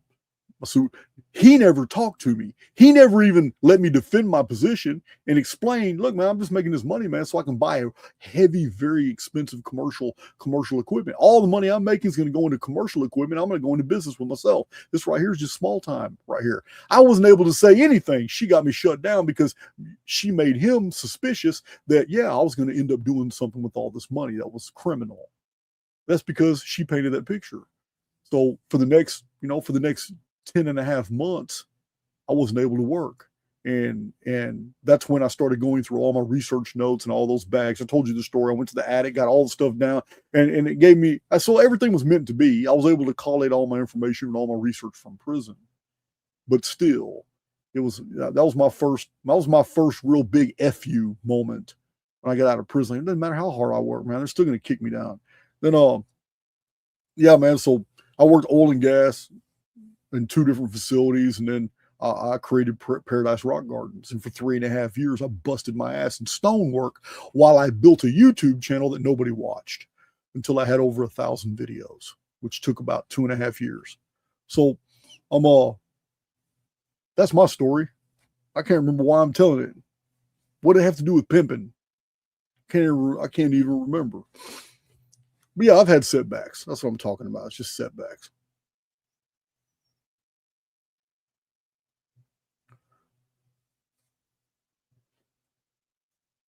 So Valhalla Mag, Valhalla Mag, it's just not that simple, man. I've postulated 2, maybe 3 different groups of the elite. I believe 2 of them operate underground facilities and that they are at variance.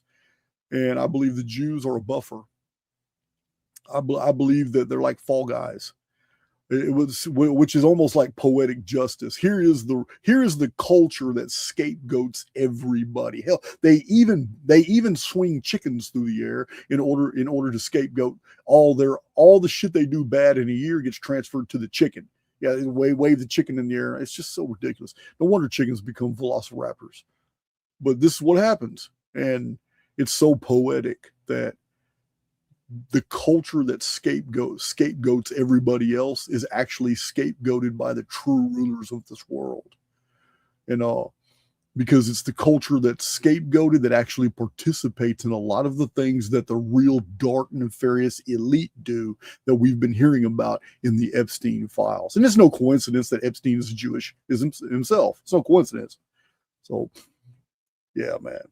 So crazy. It's just, dude, it's just a shit show. It's hilarious what's going on. And if I was the devil, I would be doing things exactly the way they're doing them. Once it became obvious that holding back these files any longer was going to create instabilities that we may not be able to control, let's just give them what they want and give them way more, and let's just let them see it all. And as soon as they're shocked about one event, let's give them more, and let's just let this shock build and build and build. And while we're building this shock, let's pretend this event here is getting dangerous and bigger and bigger and bigger.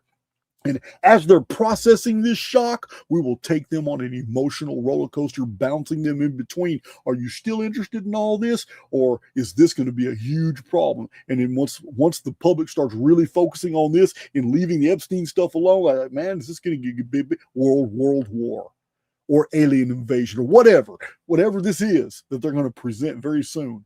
It's going to get bigger and bigger and bigger, and then they're going to diffuse it as they just unleash even more Epstein files, admitting to everything, implicating everybody, and to the point where they can prosecute no one. Everybody who you could possibly imagine is somehow implicated. Therefore, it's all neutralized, every bit of it. And then you don't really trip, because all of a sudden, other things are introduced into the public. They all of a sudden, man, you give you all kinds of financial freedoms you haven't had in decades. They give you free time that you haven't had in decades. Give you an emotional license to now start thinking and worrying about other things other than the hypervigilance that stormed your life for the past 5 or 6 years. These people are genius at what they do. Don't think they can't pull this off very fast and very easy and create a situation that within the next 2 or 3 years, people are like, man, life's pretty damn good. Didn't expect things to turn out this way. Yeah, and who cares if they do reach out and prosecute a few key individuals to satisfy the public, while 99.9% of the guilty get away freely. Not only do they get away freely, but they have survived public scrutiny. Now they're absolutely 100% still in control, but they're even hidden more than now because the public knows who they are. The best way to hide something is in plain sight. So, yeah, man, there's nothing holy about this world, guys. This world is evil as hell, and people are just they're seeing evidence of it. That's all it is. They're seeing evidence of it. So you've been told all your foods are poison. You've been told the pharmaceutical companies have been doing nothing but killing you, man. All your politicians are evil and stuff. You've been told all these things about the financial system is on the precipice of collapse. It's always on the precipice of collapse. And then what happens when all 4 of those things almost overnight become untrue? All of a sudden, all 4 of those things become untrue. It's like, damn. Man, now all of a sudden they took care of the pharmaceutical deal. They took care of your foods now. They took care of how costly everything is. They did all that. The only thing they didn't take care of was all those pedos, all those child eaters, all those torturers. They didn't deal with that, but they scapegoated 4 or 5 individuals to satisfy the public bloodlust. But nobody's really caring, because now you got free time to go do this. You got new innovations released onto the internet that's doing all this. I'm going to tell you about the new technology. New technology is badass. It's super badass, because I had a paradigm shift in my thinking. We're always restricted by our present frames of reference. And I've always been telling you guys that the time's coming before 2040 when most of the population is going to be slave to these visors. And these visors are going to have an alternate reality. And I was wrong. That technology is awesome, but it's not going to be the visors. The visors are going to be used by many people, and there's still going to be a way to interface into that game at certain times. But the technology that's being prepared for us is far more advanced than the need to wear a visor. And it has everything to do with these massive amount of data centers that are popping up all over the world. These are going to be processing centers, processing a tremendous amount of data, because they're going to turn the world into a video game. Process that for a minute. I thought the plan was to sucker people into participating in a virtual reality game, but I was wrong. The more and more I've put all the pieces together in private, I haven't even told you guys this research, but the more I put everything together, I see it clearly now. What the 5G and 6G towers are for, how they're going to interface with these massive data server farms. It's because they're going to turn our real reality into a virtual reality by changing the frequencies. It's still going to be real to us. You're still going to be able to knock on wood. You're still going to be able to drink coffee. You're still going to be able to do all this shit. Every bit of it. But when a Galactic Federation ship lands with 200 Pleiadians on the capital deal, you'll be able to go over there and talk to those Pleiadians. And they'll have some type of vocal deal that lets them talk English, even though they're talking some weird bleep, bleep, click, bleep, bleep, beep. You understand? Yeah. You think reality's weird now? They got big plans, and it's going to change your economy. It's going to change your food. It's going to change your government. It's going to make every politician obsolete. This is the plan. I knew it had something to do with the metaverse. I knew it had something to do with enslaving humanity into a false reality. I didn't know it was this big. And it was only in the last 2 weeks I started putting all this stuff together. But they're getting ready for it now. But before they can actually initiate that, they've got to clean house. And that's what they're doing with the Epstein files. They are getting all this dirt out. They're discharging all this true and real facts. And then they're going to activate something, and you're going to see things that you really believe are actually there, and they're not. They're totally 100% holographic. Every bit of it. So this is the world we're heading in now. We're heading into a world where people are going to see all kinds of fucking things that are going to look absolutely real. You're going to hear them. You're going to feel the ground vibrate when they pass over. All this shit. It's all by design. We've been having the technology. We did not have the processing power. So this is where we're at. This is the infrastructure that's being laid out right now, and this is why nothing in the world that's going on matters. The world's a captured operation. Every single politician's captured. There are no good guys. There's a lot of them aren't bad guys, but there just are no good guys. Every bit of this is long-term planning, and it's such a mind fuck of how our reality will change overnight. They're going to create a catalyst. A catalyst is an event. It is an event like the World Trade Center. It will be an event that is so shocking to the conscious, and yet when we come out the other side of that event, it's a totally false reality. But the new falsified version of reality will always be blamed on the event, whatever that event is. If I was the devil, I would do things exactly as they're being done right now, releasing the Epstein files, getting all this dirt out, implicating everybody that we can, scapegoating everybody we can, and laying down the foundation for the removal of a culture of people that can no longer serve us as a buffer zone. That's another thing being laid out right now. I'm not going to go into details about that. This is where we're heading. It's going to happen fast.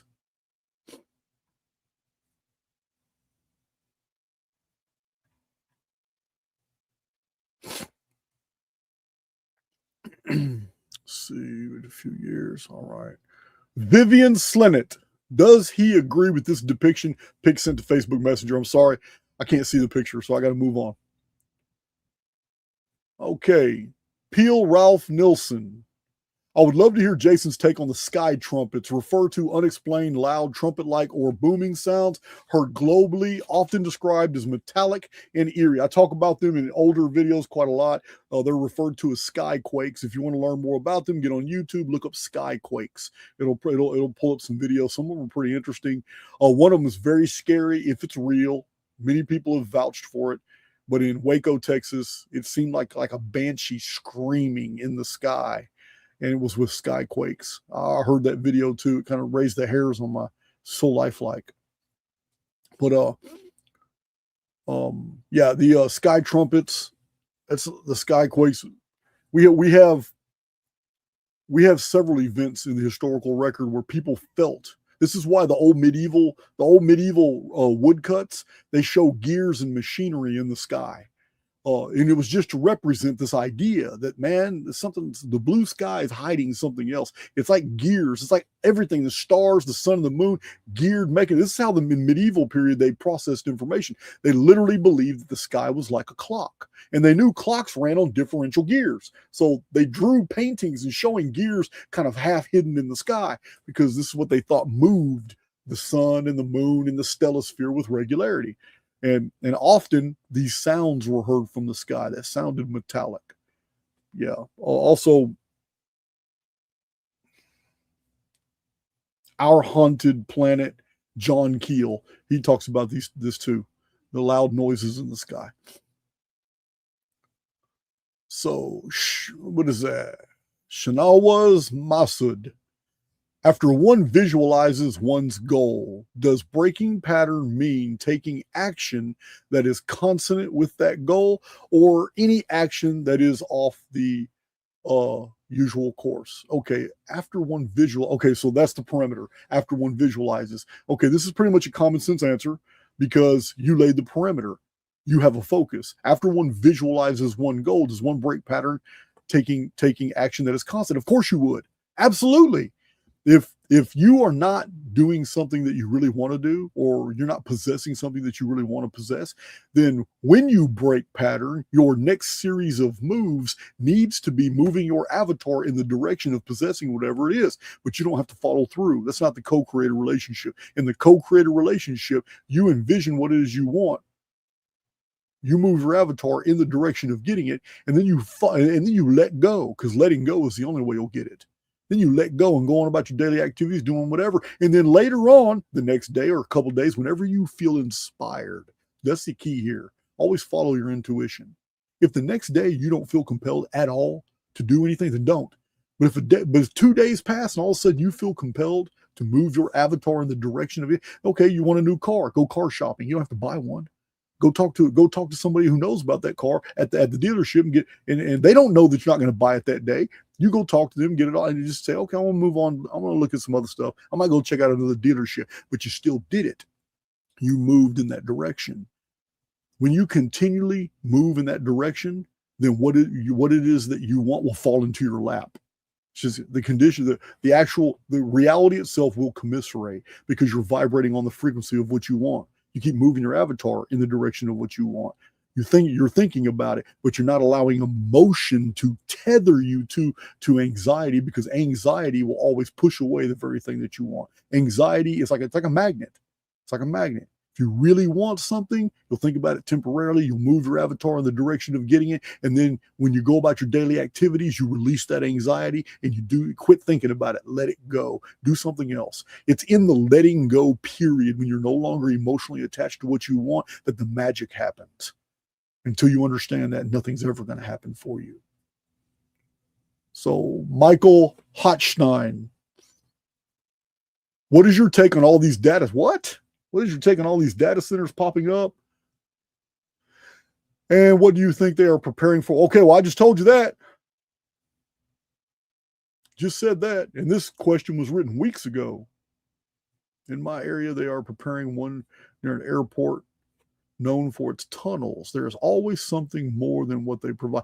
Guys, there are cities where really strange high-rise buildings have appeared. And I remember going through one video about one really strange high-rise building. They suspect it's a data center. No one employed in the building. No one even goes in the building. I think the whole building is just data servers. And listen, to pull off what they're wanting to pull off, it is going to require a tremendous amount of processing power. So that's what they're doing. It's exactly what they're doing.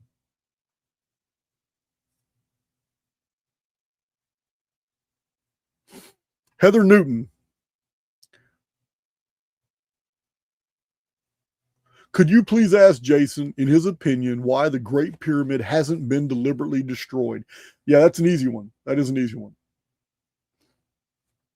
It is my personal opinion that a benefactor designed the pyramid and then left the construct, leaving the instructions behind with someone else. Now, those divine instructions, as you've seen in my very first published book, Lost Scriptures of Giza, I go into a lot of detail about these divine instructions and how they appear in all these ancient texts, and how this benefactor left them but did not involve himself in the construction of the monument, and he exited the construct. This is what Enoch did. He left in order for the construct to be built without him being as an interference. So the actual architects and the builders, going with these divine instructions, built this whole pyramid complex to his specs.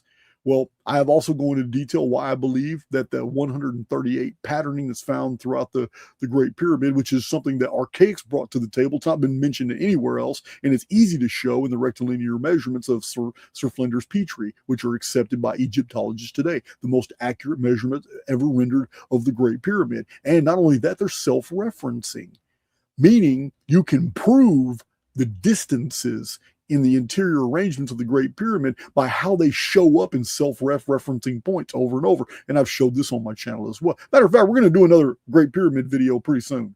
We have new things to see. So this program that was uploaded into the holosphere was done so in seconds. It's a Trojan. This is what I've explained in the past. It's a Trojan program. It is specifically designed as an interference pattern. The beauty of a Trojan program is that what the Trojan is being uploaded into cannot see it. That's why it's a Trojan program. So when the Great Pyramid was activated as a three-dimensional lithic template of programming of the holospheric programming itself, it matched everything perfectly. So when the Great Pyramid was activated and whatever happened in the King's Chamber blew everything out an inch, that was a tremendous amount of pressure to do that under that weight. But when that was done, the arithmetic of the pyramid synced with the arithmetic of the simulacrum.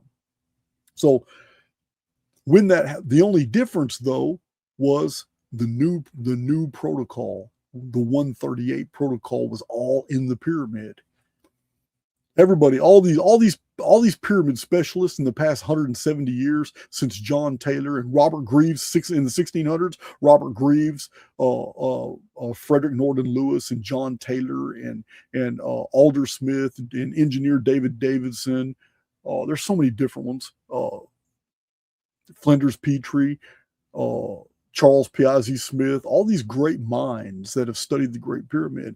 Most of them, all of them suspected the pyramid had recorded the physics constants like pi and phi and curvature and all kinds of just geodetic information about our world, astronomical information of our world, cycles and epicycles, all recorded, and they've shown it. They've perfectly shown that, but not one of them ever showed the 138 patterning that I found all throughout the structure. So that's the code. Somebody uploaded that. It's the only thing that was added. The rest of all these beautiful measurements in the pyramid needed to be in the pyramid in order for the actual construct to receive the Trojan. It cannot receive the Trojan if the introductory programming was going to be off. You would have to talk to a coder to really understand the concept that I'm talking about. I am not a coder, but I understand in order to introduce a Trojan program, you must mimic protocols that the over program that you're trying to infect recognizes. If you can't mimic the program, if you can't mimic the key to get into interface with a program, it will create firewalls and lock you out. To bypass those firewalls, you've got to perfectly mimic the key, and that's what the Great Pyramid was. But it had a Trojan program, and a Trojan program is unseen by the construct. So it could very well be something as simple as it still doesn't even know where the interference is coming from. That's what a Trojan program does. David Kellett. Was the Tunguska event related to the Phoenix phenomenon? Absolutely not. 1908, the Tunguska event is a true anomaly. I'm going to tell you why it's a true anomaly. Your uniformitarians like Randall Carlson are going to gaslight you and tell you that it was a comet, a meteorite, some type of bolide that came in from the northern hemisphere and then detonated a mile above Tunguska, Siberia. And this is what your textbooks say. This is what your encyclopedias say.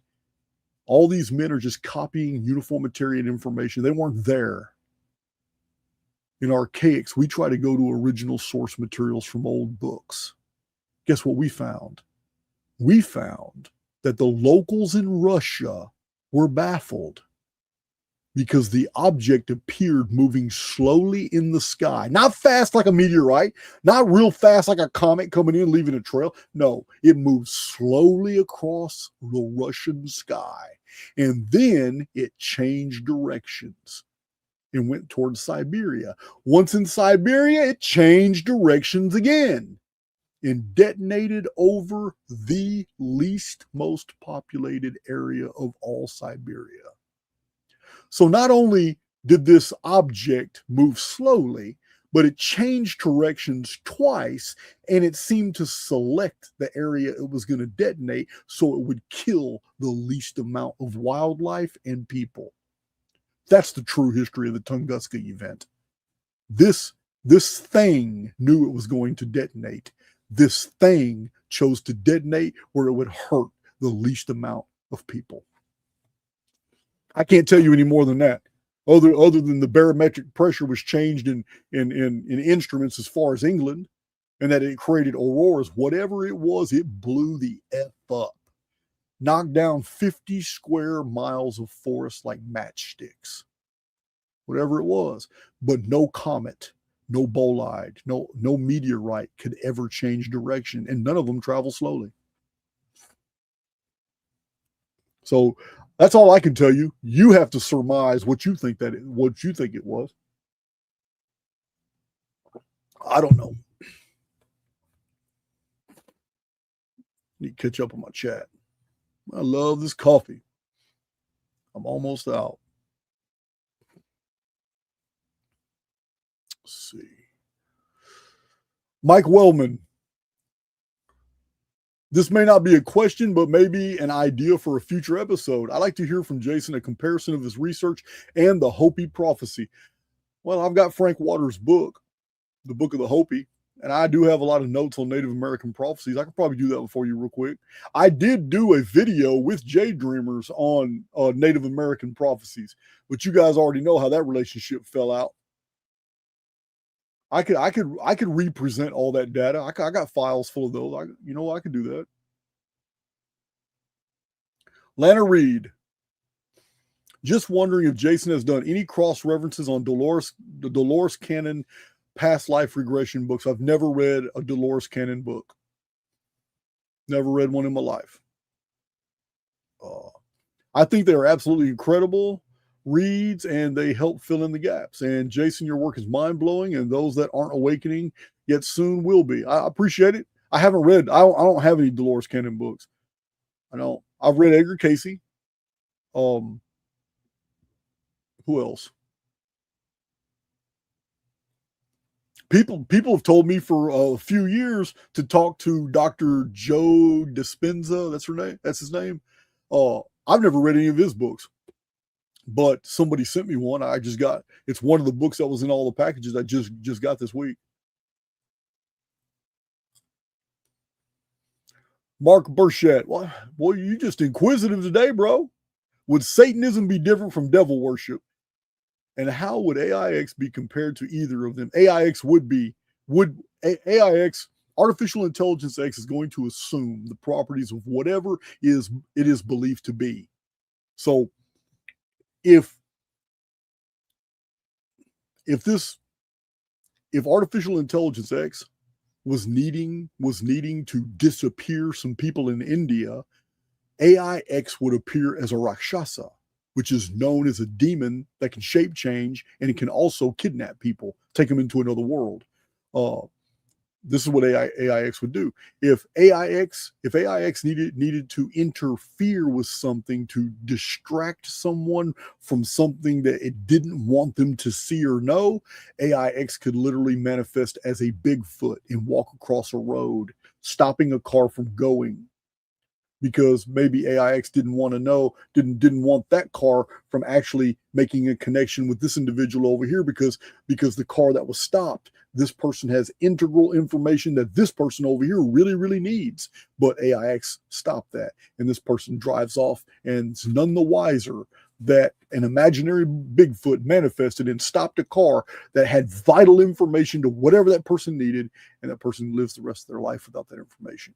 AIX can manifest as anything it is expected to be. It is pure programming. It is not an entity. It's an X because that means unknown factor. It means that in my historical research, I have seen over and over and over that something is fulfilling this role.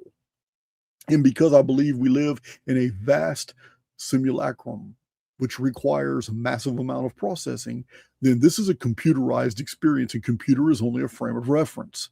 Talking about something that is like a spiritual simulation is very advanced, but it's still technological. The interface between the psyche and the simulation is the central nervous system. So we're talking about a technology that can interface biologically. It's very, very advanced, but it's still technology. So it's AIX would be a part of that technological apparatus. It's so easy. It's so easy to deceive us. It's so simple for phenomena to manifest around us. And if it's at a distance, we'll swear up and down it was real. It looked opaque, couldn't see through it. There was no reason not to think that thing wasn't real. I even have a video where I give many examples of how AIX can operate in your life. You would never know it. It could be a raven coming out of a tree to distract you from seeing somebody that you needed to see. It could be an Amazon bus that doesn't even exist, but it parks right there in front of you, and it stops you from being able to see something that you would probably want to see. It could be a beautiful woman that distracts you. I get distracted a lot, so it could be a beautiful woman, and you'd be in Walmart, and the beautiful woman goes down 7 aisles, looks dead at you. You know she looked at you. 7 aisles, she disappears out the deal, but it's all distraction. AIX has created an NPC to do a function. No one else in the entire store saw that person. No one saw that person but you. But you decide, man, I'm gonna go check her out. I'm gonna follow that way. And in moving your avatar in that direction toward a phantom that was never even there, you'll never find her. She's not there, and she's nowhere in the store at all.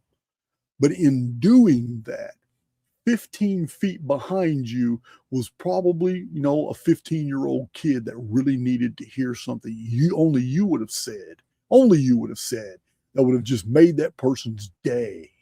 AIX works in our life in this way all the effing time. Yeah, we deal with NPCs. We don't even know we're NPCs. In traffic, sometimes those cars aren't even there. Animals you see out in traffic, animals you see out there are just distraction. You're looking at something, you should be doing something else. This happens in our lives. It's probably, we ever do life reviews at the end of each life sim, man, it's going to blow our mind how many times we were taken off course and we just weren't paying attention to the details that are going on around us. Happens all the time.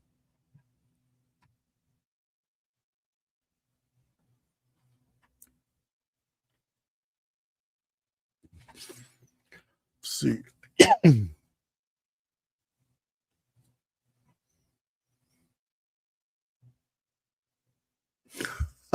Y'all are still talking about me being a pimp? Yeah, man. NPCs are everywhere. I was probably Lacey I saw at Walmart. Now look, all in my chat. Straight NPC. That's great. Lana Reed. Just wondering if Jason has done any cross. Oh, that's Dolores Cannon. Okay, Michael Walensky. Okay, the phoenix has been a ubiquitous symbol, good word, across ancient cultures globally. But what led to its removal as a national symbol in 1902, and why doesn't it continue to appear at local events, diplomatic settings, and even the Vatican? Often paired with symbols like the palm tree, cones, and peacocks. It's a good question, Michael. I don't know, but I know for a fact that in 1901, the last true American president was assassinated. President McKinley. All very ritualistic on the steps of the Capitol. I know that in 1902, we have a new president, and he was Jewish. And the founding fathers would have rolled in their graves if they had heard about this. If you've read the congressional annals, congressional records, and congressional globes, you will know that it was one of the worst fears of the founding fathers was for the Jews to take over the United States, but it happened. So President McKinley is killed in 1901 by assassination. In 1902, Roosevelt becomes the Jewish president. A later Roosevelt even did 3 full terms. So the rules are all getting bent and contorted. But in 1902, the Great Seal of the United States, which was the Great Pyramid with the eye on one side, and on the back was the Phoenix, designed by Thomas Jefferson and one other guy and Benjamin Franklin. There was 3 of them. 1782, I believe, or I believe it was 1782, or when it was designed. But it's the Great Seal of the United States, the Great Pyramid, and the Phoenix.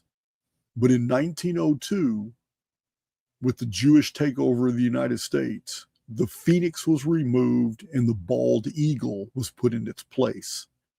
Basically, a carry-on bird, as opposed to the majestic Phoenix of the cycles. So you're asking me a question. I can't answer why.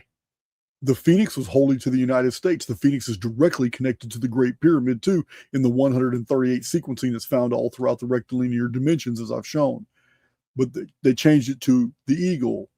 So the eagle is more of a war bird. I don't know why they did it, but they sure did.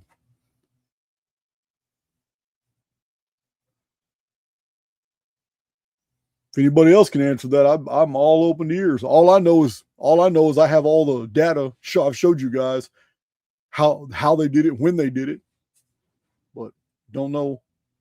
We still haven't been given a why. Let's see. Oh, 1902 though. That was a Phoenix year. It was a Phoenix year on the 138-year timeline. So for them to remove the Phoenix, no. Maybe 2040 to give the Phoenix back. Ollie Watts would love his take on multiple realities, multiple simulations all running at once. Yeah, I am a proponent of a multidimensional reality. I've talked about that quite a few times. Overlapping at times. Some call this bleed through, how time is not linear. Yeah, I've discussed all this. It's just a perception to us to keep us locked in the grid. Past, present, and future all happening simultaneously. We've gone into all that. Military is weaponizing it through technology. Has Jace been down this rabbit hole? Yes, quite a bit.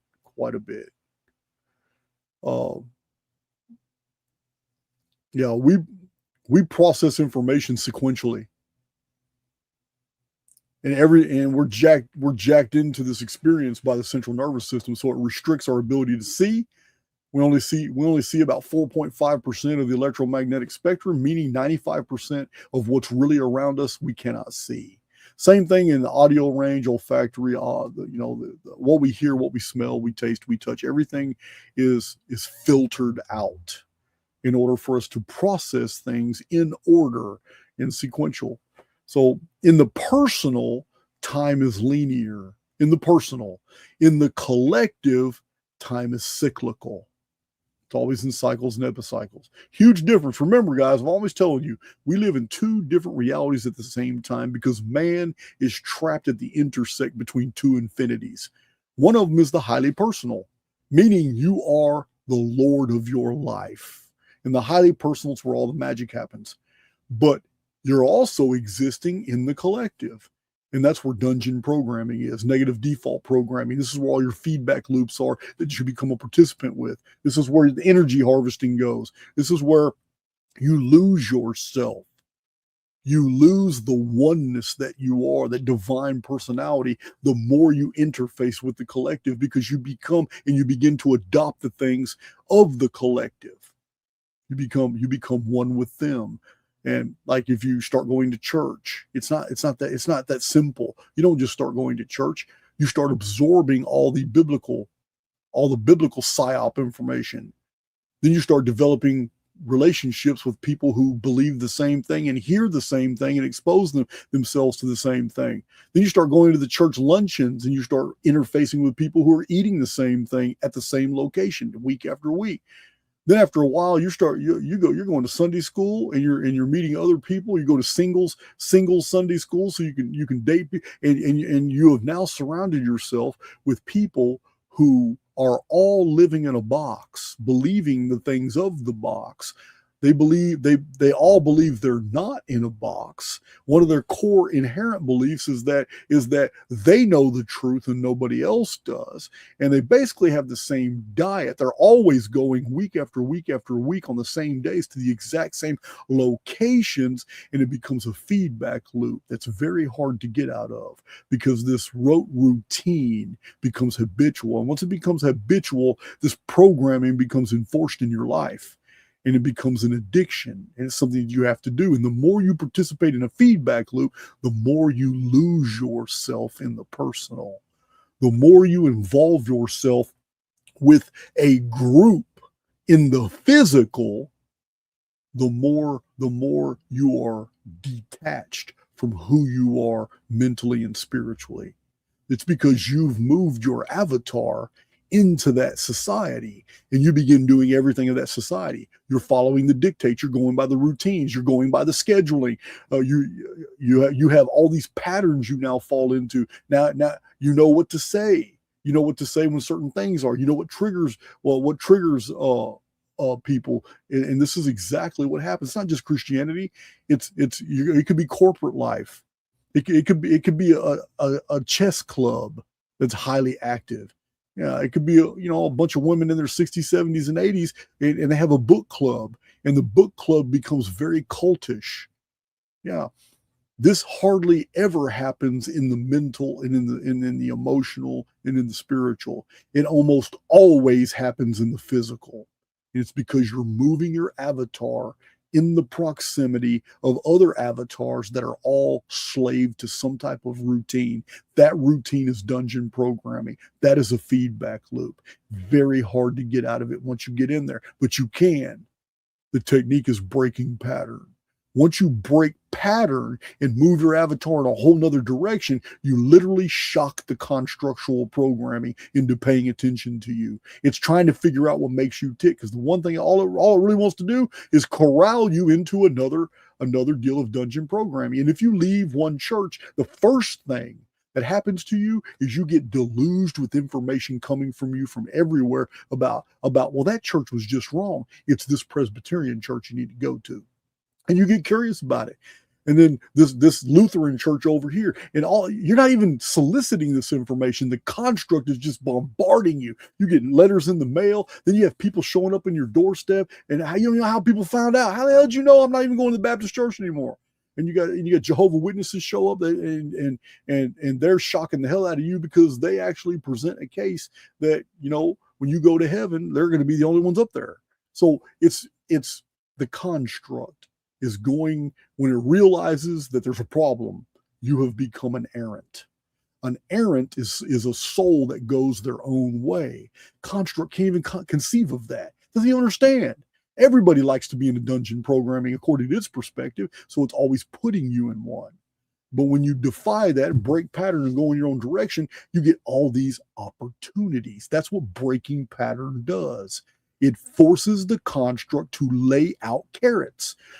Here's a carrot. You don't like that carrot. Here's another carrot. Here's another carrot. It's going to lay out carrots till it understands what makes the soul tick. The experience that we're immersed in right now, that I call the simulacrum, is specifically designed to figure out souls. And it's going to keep doing it until it figures you out. Once it's figured you out, it's going to start bringing into your reality tunnel all the things that are going to be commensurate with that. So let me, okay, I'm just going to go straight sexual on you. Let's take a lesbian as an example. a woman is married for a long time, let's say 15 years. She doesn't want to be married anymore. She breaks pattern, goes through the procedures, are separated. They talk about divorce, and she goes on about her way. Well, the construct knows that she has been with a man for 15 years, and before that has dated several guys. The construct's going to put every type of guy, bachelor, married, effing around, whatever, is going to start coming into her path. Her friends are going to start throwing names and trying to set her up and all. It's just unsolicited. It's just going to come because she broke pattern. When she broke pattern, the construct is trying to solve a problem. Remember, I tell you guys all the time, it's not reading your mind, it's reading what you do. So you're a problem. You've become an errant.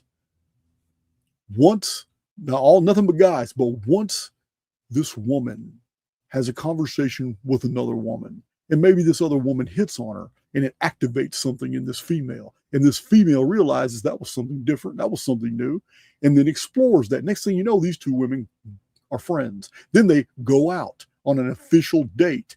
Then they have a romantic evening. The construct sees this. It reads our cortisol levels, dopamine levels, our emotions, reads everything. And it knows, oh, okay, well, now all of a sudden, this woman is no longer hit on by guys. Now all of a sudden, she's hit on by females everywhere she goes. This woman is emitting a signal, interfacing with the construct, and the construct is reciprocating. This happens to people all the time. What you're emitting is remember, you're either a broadcaster or a receiver. So what you are emitting is being bounced back to you as experience. The construct reads the signal and creates the next stimulus, which is sending another person, and in her case, it's a female. Next thing you know, she goes out shopping, she goes to the store, and it's like men just totally ignore her. And she's doing her thing, and next thing you know, she strikes up a conversation with a female, and next thing you know, that female asks her out. Never happened to her in her life before. Total freak, just internally freaks out. It's like, what is going on? And she is broadcasting a new signal. The construct is merely reciprocating. It's trying to figure you out and to corral you in. Now within 6 months, she is in another feedback loop. Totally left the church. And now in a total different feedback loop of almost all female friends, female get-togethers, lesbian dating, all the stuff. It's a total different lifestyle, but it's one that is continually fed with experiences. It has its own dungeon programming attached to it that has nothing to do with the church at all. We do this all the time. Breaking pattern is what creates opportunities. Then you select from all the opportunities that are brought very quickly to you. Anything you've ever been indulging in life for a long period of time is dungeon programming. Whether you like it or not, whether you're enjoying the activity or not, it's still dungeon programming. It is a feedback loop where reality is commiserating and interfacing with you and providing you sense phenomena that allows you to continue into that activity with the least resistance. That's the key here. It's the least resistance. Going to church becomes easier. Participating in the Wednesday dinner with all the church members becomes easier. Somebody invites you to the choir. I've never sang in my life, but it becomes easier to participate. You start knowing everybody. You understand all the conversations. You're familiar. There are no surprises in the church. And you quickly fall into step, and you're 100% immersed into that culture, immersed into that dialogue, immersed into those experiences, and even go on all the trips, and everything you do is with church people. It's 100%, whether you like it or not, it is dungeon programming. And when you break free from that, when you totally break away from that, that is when amazing opportunities come to you. Most of the time, they're unrecognized. But there are golden opportunities when you break pattern from anything you've been doing for a long period of time. When you break pattern, it's right then and there. Within days, massive opportunities just appear because the construct is struggling to figure you out. Which basket are you going to accept? And if you accept this basket, it comes with all this constructual programming that will feed whatever's in that basket for you to participate in that activity and end up falling in that basket. Hope that helped.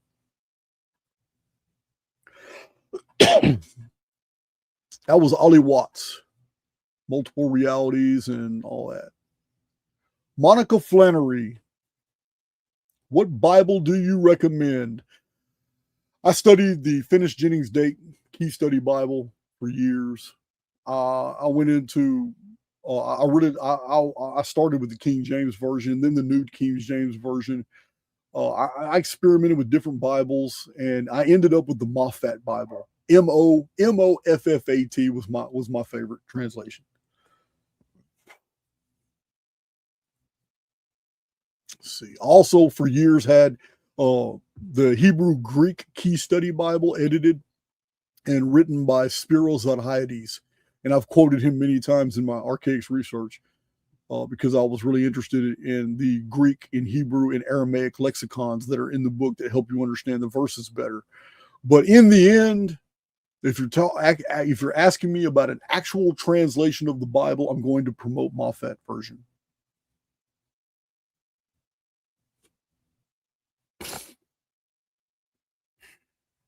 Jason Stewart. Okay. What time is it? Pretty soon I gotta go get my pimping on. Man, I never would have imagined I would have had some type of context to say stuff like this today. Thank you, Dad.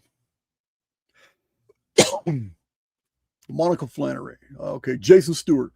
Okay, no preface or anything backstory about my question except that my birthday is May 17th, 1969. All right. Now, that's really interesting because 1969 was the epicentral year for the Phoenix period we're in right now. Or was it 1971? Man, I got to look now. Now I got to look. No, 1969 was the astronaut. Yeah, that was the astronaut deal. It was 1971. I'm sorry. 1902 plus 69 years, 1971. All right. 1971 is the epicentral year from 1902 to 2040. Looking backward and forward in time. But 1969, yeah, that was May 17th is Phoenix date. May 16th to 17th, depending upon what hemisphere you're on. That's the Phoenix date. 1969 is the Apollo 13 or Apollo 11 PSYOP.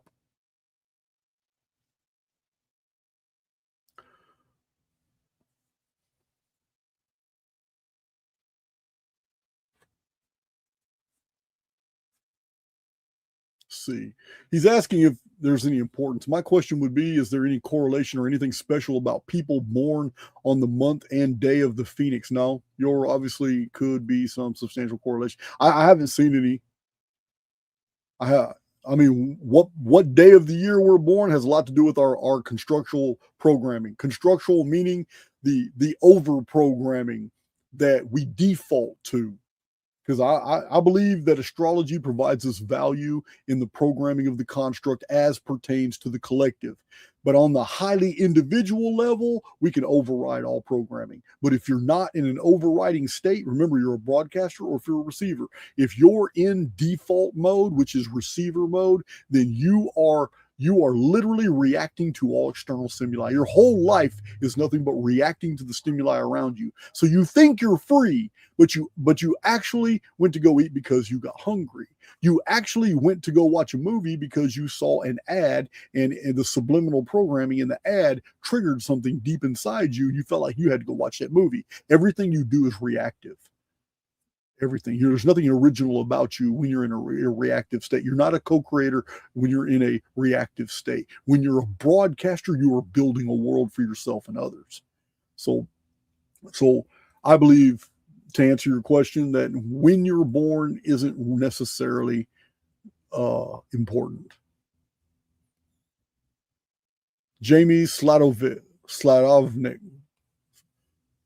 Jamie Sladovnik. Patiently waiting on the 713. You already got it, bro. So these questions must have been on YouTube. I mean, on Facebook a while. I just did. Was it a week and a half ago? I did the video on 713 BC. The title of the video is "The Year Everything Changed." But yeah, I do need to do a part 2 on the Colburn Bible, but that requires me to read the 685 pages of the Colburn Bible again. I've already done the first video because I wanted to address the Nemesis X and Phoenix convergence field and the reptile deal about and the Exodus points in the Colburn Bible. But really, I wanted to do another Colburn Bible video just to go through the spiritual stuff because it's badass. Colburn Bible is awesome. I just have to have time to do it. All right. Jop Erd. In the Zodiac, if Aquarius was put in place to hide the Phoenix, isn't it strange to have it on January, February Zodiac instead of around May? No, it's not. I'm going to educate you on something. First of all, I don't know if Aquarius was put in there to hide the Phoenix. All I know is that the old Britain Zodiacs, the old Celt Zodiacs, the star configurations, there is no Aquarius. Where Aquarius is a Phoenix. So I don't know if it was done to hide it. I'm thinking that the old Britain Zodiac is the most accurate, and the Greek version wrong. But still, either way, no, it's not a surprise because Phoenix was 2.5 months into the year. Let me explain. In the ancient year, the vernal equinox was New Year's. So if the vernal equinox was New Year's, then that's March 21st, March 20th to March 21st to March 22nd, depending upon how where you were in the ancient world. So with the vernal equinox actually beginning the year, May is only 2.5 months into the year. So that's pretty much, you got vernal equinox is March. So it's already toward the end of March. Then you have all of April, and then May's right there. So it's not even a month and a half. It's not even a month and a half away, and you have the month of May, which would be the Phoenix. Tim Trey Tyndall, I know you very well. Hey, bro. He's been right here in the studio with me. Him and Carrie. Matter of fact, I haven't talked to Carrie in a long time. I wonder if she's coming to the meetup. Tim Trey Tyndall. What is your take on retro causality? What effects do you think that that revision of past events in our mind can have on our future and future realities? Well, first of all, retro causality is real. It's absolutely real. There's no other reason why the elite have gone to great extents to rewrite history if they weren't trying to create a falsified future. Yeah, to get people to believe in a falsified version of historical events is the perfect way to create a falsified version of future events. Doesn't mean the future events won't happen. That's just the point. They will happen. If the collective believes that the past went down in a certain way, then future events can be modified to commiserate with that belief, meaning the construct will completely manufacture phenomena to make events come to life that seem to be connected in some way to what was perceived to have unfolded in the past. We live in a malleable construct. We don't live in a fixed construct. Remember,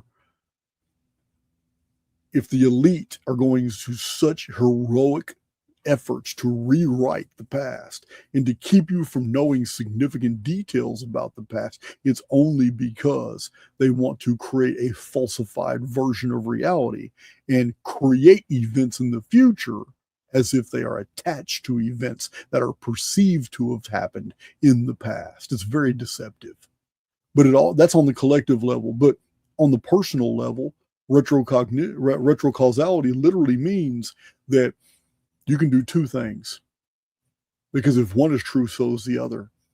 Not only can you reach back into the past to a time when you were more powerful, more mental, more spiritual, more put together, and borrow from your past version in order to make up for what you lack in the present, but equally so, you can borrow from a more powerful version of your future self right in the here and now, and borrow energy, power, knowledge, essence, spirituality, and everything that you do not possess right now, but that you know that you possess in the future, and you can borrow that because essentially there is no distance.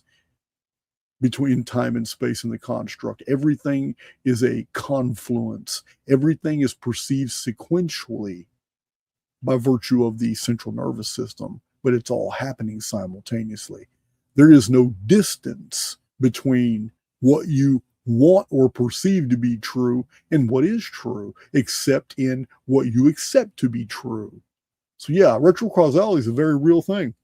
It has everything to do with the advertising world, has everything to do with the scholastic world, has everything to do with the scientific world. The falsified versions of our reality are presented to us as facts, because the more the collective believes in these facts, it's easier for the elite to go ahead and falsify a future and have us believe that these events are really occurring when they're not. They have shaped our perception.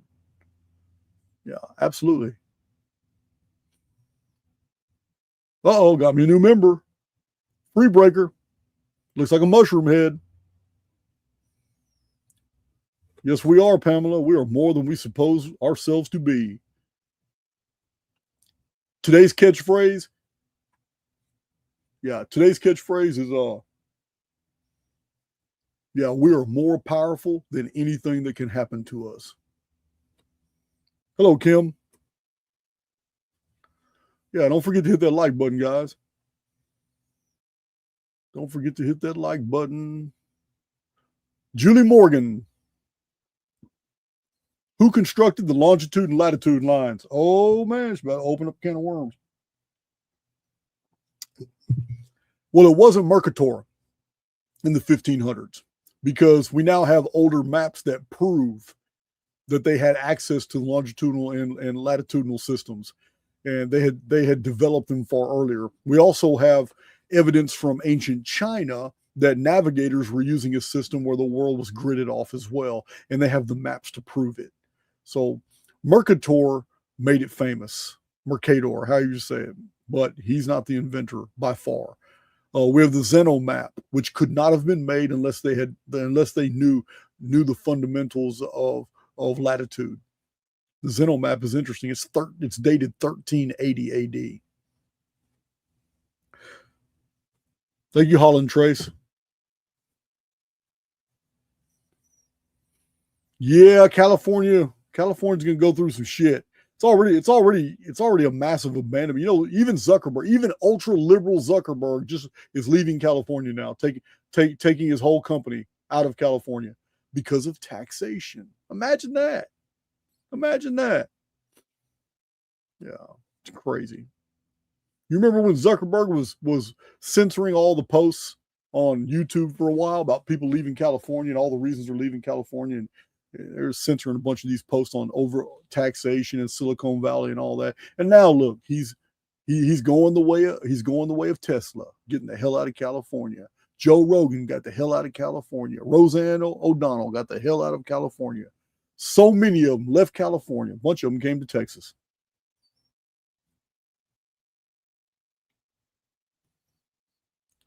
Somebody did a YouTube video too that was really compelling about U-Haul in California, because U-Haul published the statistics, and the state of California has more one-way U-Haul rentals than all 49 other states combined. Do you know what that means? There is a mass exodus of people out of California because they're only renting a U-Haul in California and they're not coming back. One-way rentals. There are more in California than all 49 other states combined. People are getting the hell out of California. It's crazy. They F that whole state up.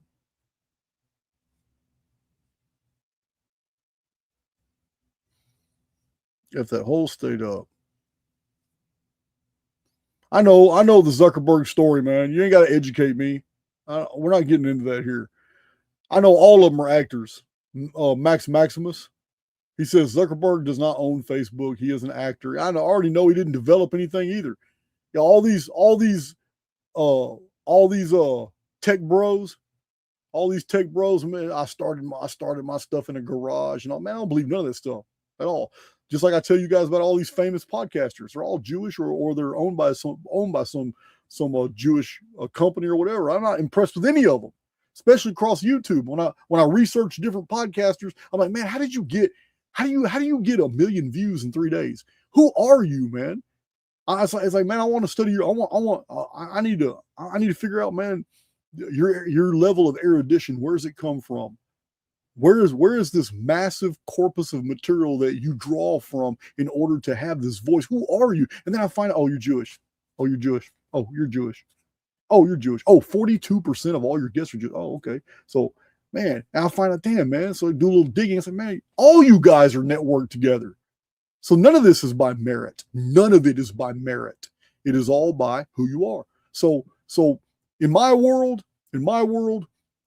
you fight for what you want. In my world, I've had to fight tooth and nail just to get this YouTube channel where it's at because I'm up against massive mega corporation money that's all Jewish controlled.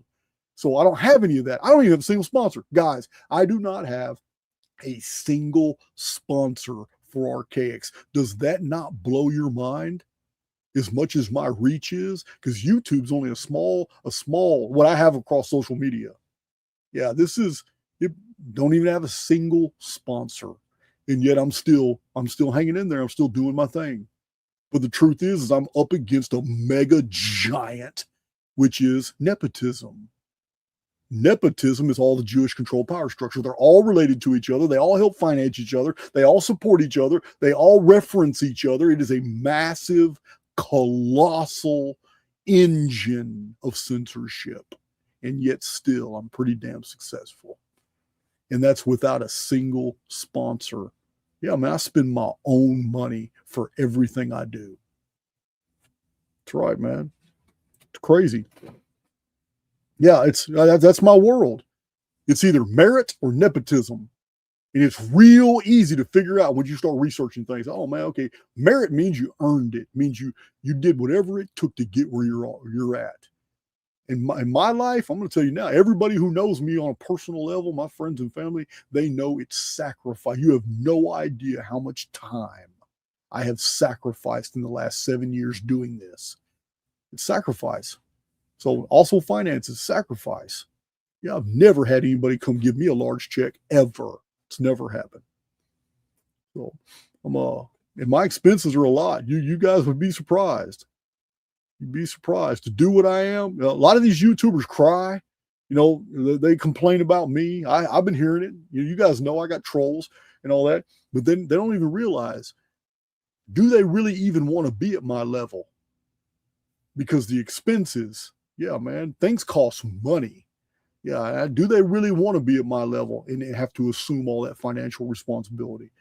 I don't think they really understand. But anyway, let's see. Yeah, now if you sign the contract, yeah. If you sell your soul and bend over and let somebody, bump your head on the bottom of the desk a few times, yeah, you can get all kinds of things done, man. But if you're not willing to do that, man, then it's a struggle. There's no doubt. No doubt. J.N. Lindsay Sulk. Jason, other than wanting to hide the cataclysmic data to keep the peace of the common person, why is so much history coded?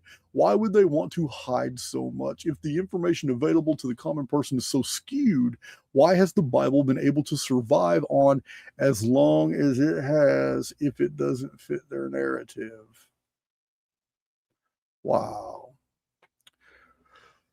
Jake and Lindsay Sulk. The Bible absolutely fits their narrative. Please watch my Dark Scriptures playlist. Robert Ebers.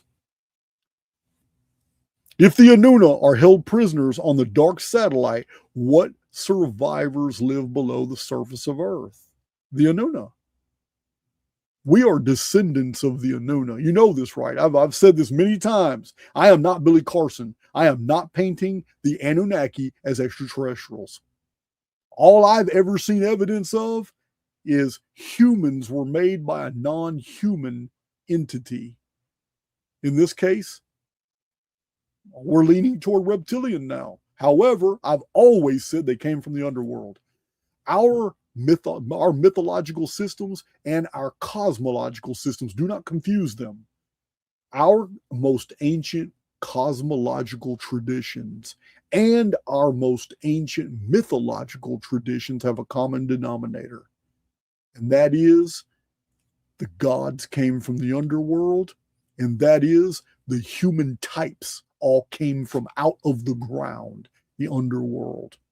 It is only later in history people started talking about gods coming from the sky. There's no hint of that in the oldest records.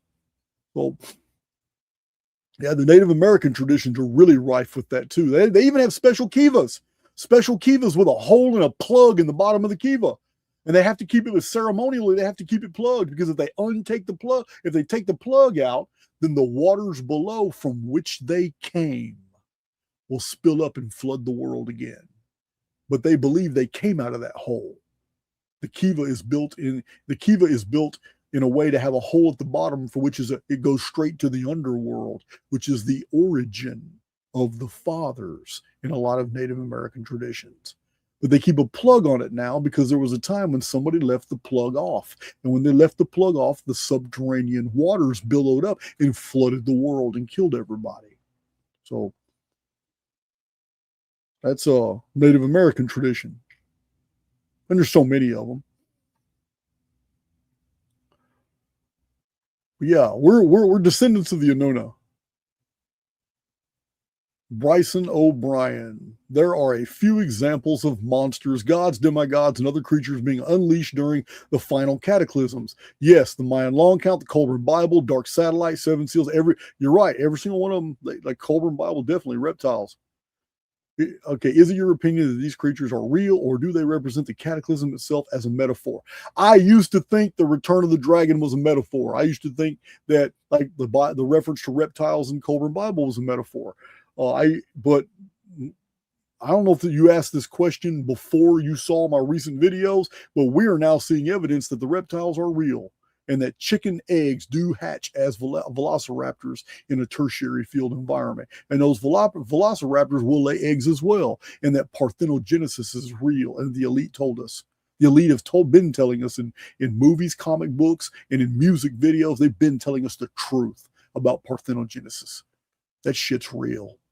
And I used to believe that Phoenix and Nemesis X were intruder worlds. I don't believe that anymore. Now I understand that they're field events. And even as a field, I thought that they acted as portals where reptiles and amphibians, giant frogs, and all this stuff would come into our world, but it's not. It's not ferrying things into our world. They are a ferry, meaning the things are already here.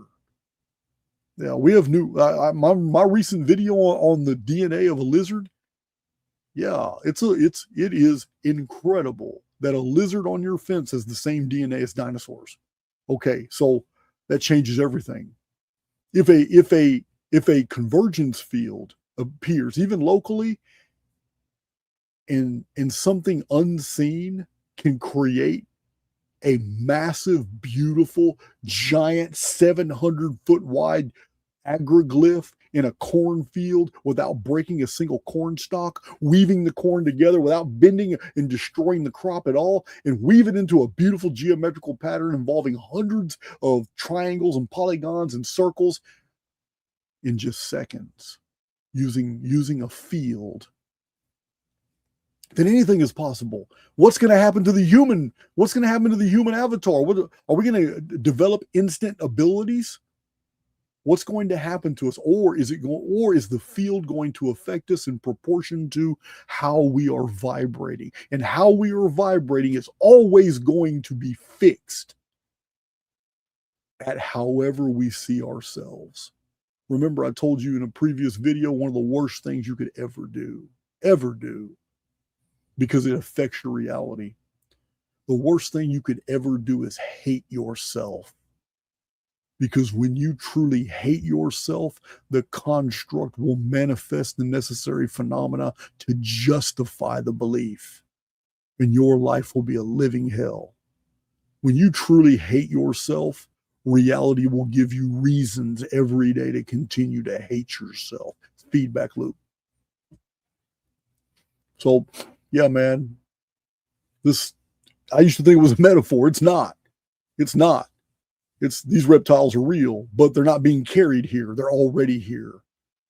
because these avians, reptiles, amphibians, and fish lay eggs, and eggs can be changed in a field. We've already proven it. We already got the Chickenosaurus. We already now know what's going on with chickens becoming velociraptors. This shit's real. So if a field can change what's going to hatch out of an egg when the egg is conceived in the chicken, when that egg hatches, it's not going to be a chicken. Once the field is introduced, it's not going to be a chicken. When that creature comes out, which is going to be a very violent version of a chicken, half reptile, half chicken, it's going to lay eggs, and when it does, it's going to come out something even more monstrous and violent. And then that's going to be, and within 6 months, I mean, damn, I already showed you in a previous video, what is it? One chicken lay like 250 eggs a year. Or was it 250? Yeah, 250 eggs a year. One chicken. Yeah, well, we got billions of chickens in the world. It's going to get reptilian real fast. And then you got turtles laying eggs. You got salamanders laying eggs. You got your lizards laying eggs. Komodo dragons laying eggs. You got snakes laying eggs. You got all these reptiles, amphibians, fish, insects, all laying eggs, pods and eggs and larvae and all that. This shit's going to hatch out and come out as being something totally different. Hell yeah. Who knows, man? This might be why the Jews swing that chicken. They may know all this stuff. They all know about the convergence fields, man. You ate my uncle.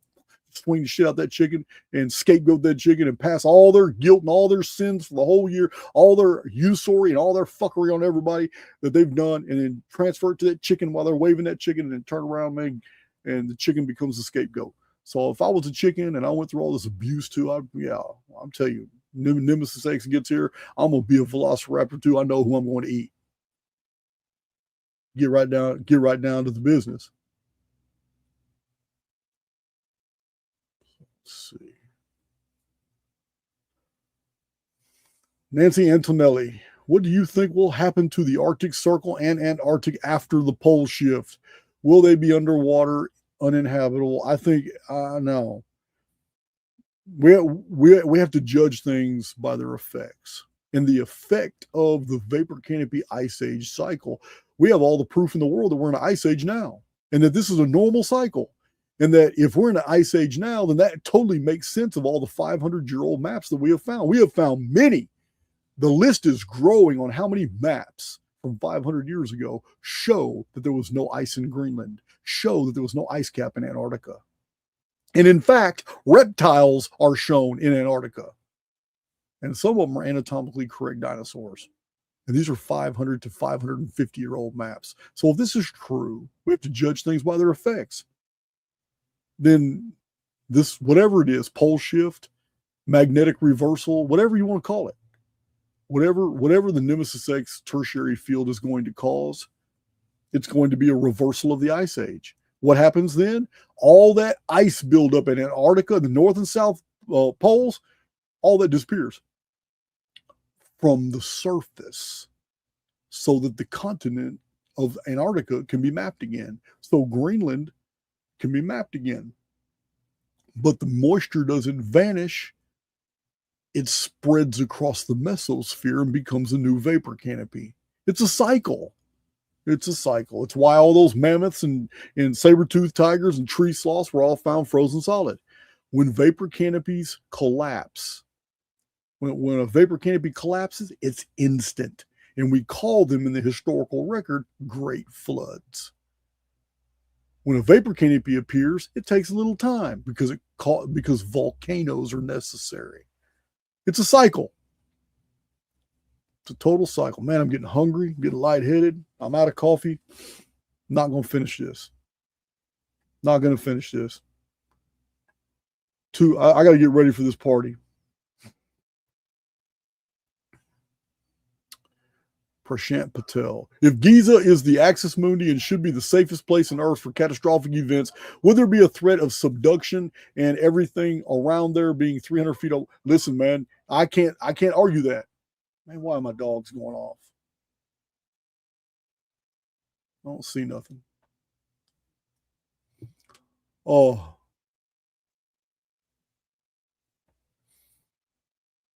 I can't argue that because it did happen. It did happen one time in history, so it could happen again. Absolutely. Absolutely. It did happen for 340 years, to be exact. 2239 BC, collapse of the vapor canopy by Typhon the Phoenix. 340 years later, Egypt was called the Raised Land in the days of Menes, who was the Sumerian king Anum. And that was 1899 BC. Angie Curtis, why does Africa hardly feature at all in the historical record? Man, that is a really good question. A really good question. Sub-Saharan Africa is invisible to history. It just is. Now, north of the Sahara, Africa has a very rich history. But if I was to sit here and talk about it right now, a bunch of people would think it's all racist. I mean, any historian worth his mettle knows the ethnicity of the Moroccans, the Barbary states, the ancient kingdom of Mauritania. This is all North Africa. They know who the real Libyans were. They know the differences between the two kingdoms of Egypt because they're 400 miles apart with open desert between them. There were two different ethnicities in Egypt. That's why it's called the two kingdoms. And yeah, it's not a topic I want to go in this late. It's already 2 hours and 40 minutes into this video. I do need to do a video. It's not going to be popular with a lot of people, but I really do need a video because you have a black Afrocentric idea that all the pharaohs were black and the Egyptians were black and all that. And it's very easily disproven by just looking at the racial portraits on Egyptian reliefs.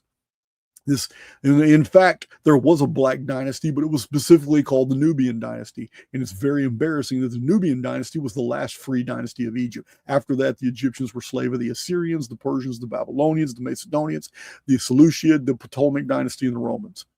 And then Islam. So they've never been free since the Nubian dynasty. Vincent Munyon.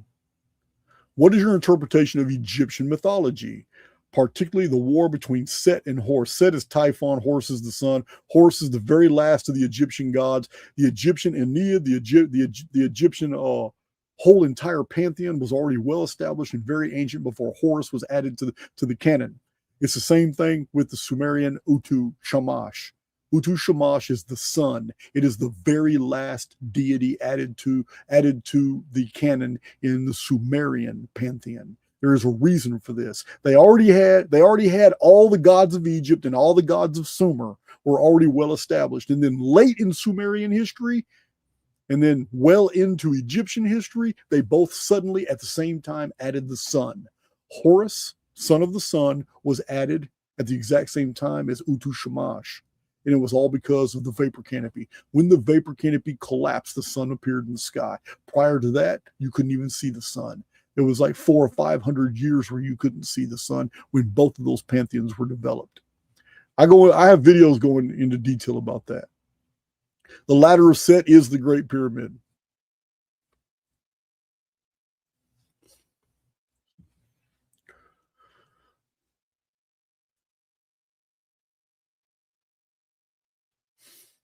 Let's see, I can't get into all that right. It's too late in this video. But yeah, the Egyptians hated the children of Set. They venerated the ladder of Set, but they didn't like the children of Set. Children of Set were the ones who built the ladder. The ladder is the Great Pyramid. Children of Set later on in the Hebrew versions were the Sethites, which was that's the lineage of Enoch. Enoch was a Sethite. They were also called the Typhonians. The children of Set were called the Typhonians. Typhon means phoenix. It is the Typhon and Phoenix are interchangeable. But the children of Set who built the Great Pyramid called the Ladder of Set on the Egyptian Book of the Dead are the most hated people of ancient Egypt. The ancient Egyptians could not stand them. And they called them the children of Set. Set was the adversary. His other name was Typhon. So they were the children of Typhon. When you look up ancient Egyptian references, you will find, as I've shown on my channel, that the Egyptians called them Typhonians. And when they described them, they were described as red-headed people. They did not like red-headed people. They referred to them as Typhon. Phoenix brings red rain, red must, red dust. So white people with red hair were regarded as enemies of ancient Egypt. But it's interesting. They admit that their enemies are the ones that build the Great Pyramid, the Ladder of Set.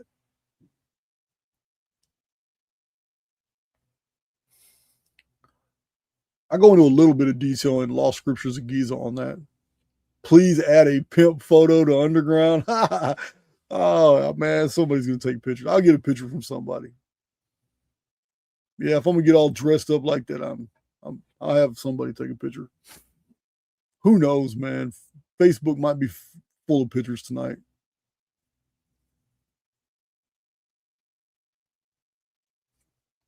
Okay, David Kellett.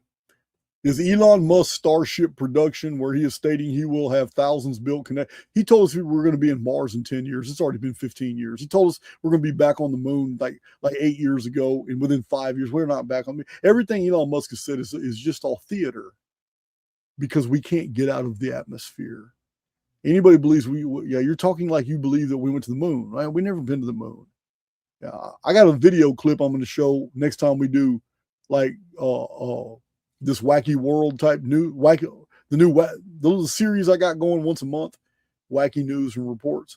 Yeah, so the next one we do, I'm going to show what the astronauts looked like before, while they were training, how happy they were, how jovial they were before, because they knew they were going to the moon. And I've told you guys in presentations that I suspect, and so do others, that they went through real astronaut training. Their families everybody was in on it. Everybody believed this was really going down. Even the people at NASA, the employees at NASA really believed they were doing real NASA shit. And they were sending them into the room. Everybody's involved.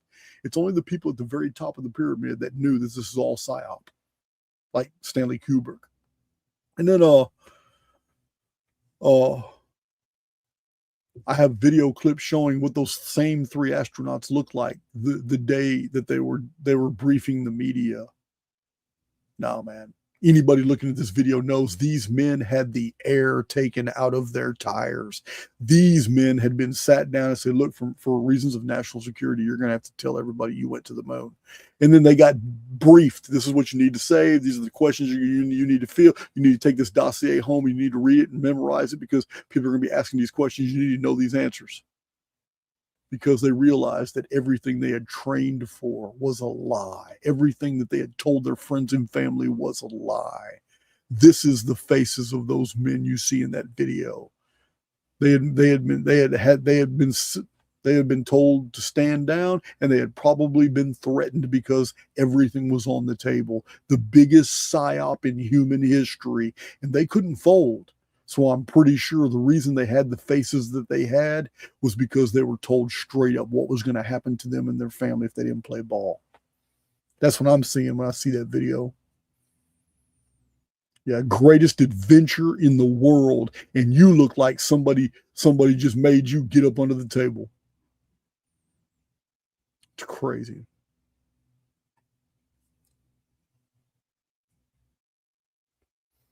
What's all this? Man, I need to hurry up with these. How do you obtain a voice when you cannot break from the matrix due to your own disabilities while caring for others and having no human rights? That's a lot of weight there. The fight for a family life has been constant to this moment and horrifyingly evil from the system. Paperwork, receipts to evidence such. UK ? And what if the rare few are here to reintroduce the gifts of life that have clearly been stolen from us on this journey? Okay, it sounds like you're going through some dark things, Cat Stevens, but you can still break pattern. Yeah, there are all kinds of ways to break pattern in your life and still fulfill obligations if people are really relying on you for their care. Yeah, there's still all kinds of ways to break pattern. You just have to use your imagination. And anytime I'm forced into a situation for which I can't find the answer, I'm stuck in a box. And I've told my community many times, listen, sometimes you just have to speak your problem to the oversoul and just say straight out, say, hey man, you know what? F you, man. You got me all this in this walking circles. I said, I've had no help. I said, every time I try to do something, I get stepped on. I said, listen, if helping all these people is something I'm not supposed to do, and I can't get any help, and I'm losing sleep, and I'm losing money, and all I'm trying to do is provide value to other souls who can't help themselves right now. If this is not what I'm supposed to be doing, you need to give me a sign. You need to do something. Cause I'm gonna keep doing this bullshit. Listen, I talk to the oversoul sometimes like he's my brother. Yeah, like I've even told God before. I said, man, you know what? If you ever just manifested an avatar and got in front of me, I'll I'll just go off. And I mean it from the depths of my heart. And God knows that. And you know what? I get it all out, changes my frequency. I'm okay. I done did it. He didn't strike me down, or she didn't strike me down. And you know what? I honestly believe that the oversoul is far cooler than anything that we can possibly imagine. And that all the perimeters and restrictions that we've imposed on the Godhead are self-imposed. And that God is actually cool as shit. And that you can talk to God. That's what a relationship is. If you have to amend your behavior and be something that you're not in order to pass yourself off to an unseen deity that you feel is there, but you feel disconnected from, then you're just as fake as the God you believe in. Yeah, I wouldn't. If I was God, I wouldn't honor that. I'm going to honor those who show me spirit. I'm going to honor those who give me the business. I know that I can create any phenomena to make your life a living hell. I know I can. But while you're going through a living hell, instead of crying and being destitute and all that stuff, you look up at me and say, F you. Change this frequency, man. I've undid everything I can do, man. You need to do something now. I'm tired of this shit. And I'm telling you, things will change. Sometimes when we don't have the information we need, we got to ask for it. And sometimes when we can't see where a pattern break is necessary, when there is to act, then we need to have it forced upon us. People have pattern breaks forced upon them all the time. They don't even know it's divine intervention. How many times in your life has something forced you into doing something totally different than you normally do, and you're just living reactionary? You're just reacting to external stimuli, and it forced you to do something else, and then all of a sudden things really start working out for you.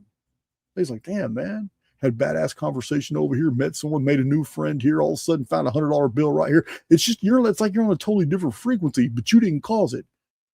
Something looked out for you.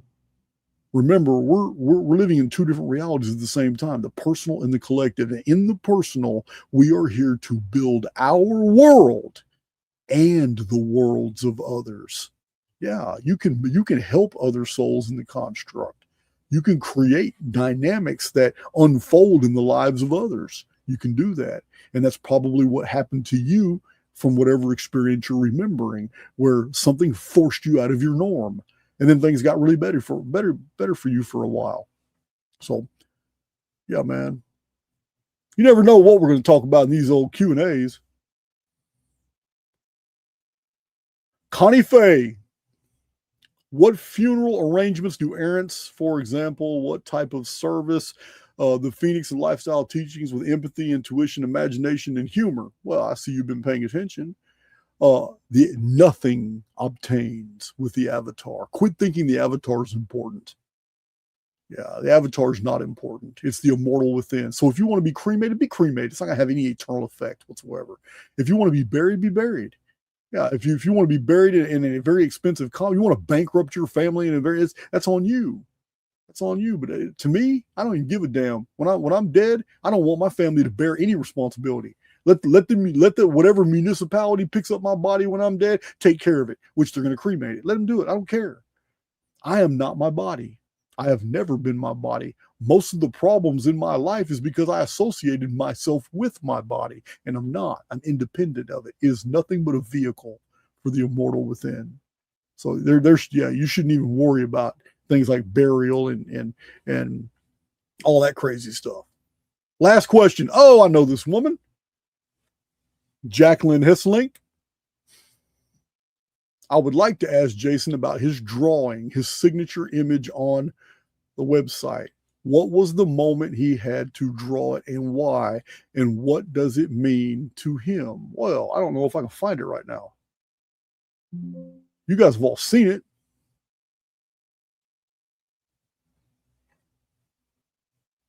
You guys have all seen it. Let me pull up my website. Maybe it's here. Yeah.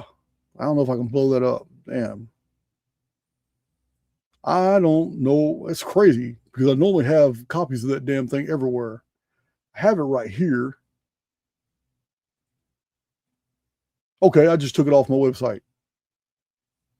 Let me blow this up. She's talking about this. And because this is it's a thumbnail, so it's going to be so tiny. Damn it. I was not prepared for this. I'm going to just show you real quick. Share screen. Here it is right here.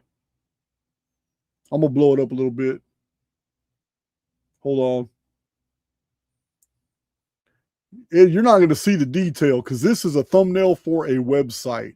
This is what she's talking about. Okay. Damn it, man. I can't believe you're like, I've never even told you guys this.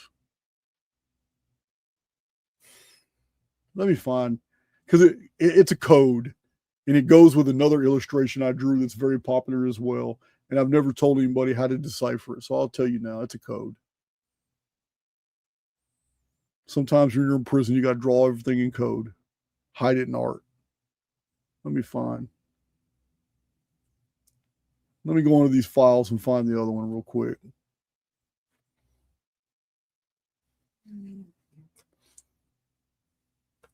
I wasn't expecting to be asked anything about this, so I don't. You caught me flat-footed because I'm going through thousands of files for my academy, and I don't have anything in order right now. Everything is backed up on all these passport drives, and I don't even know where this file is because everything is in disarray. I can't even find these pictures. It's 2 illustrations that I drew. Oh my God,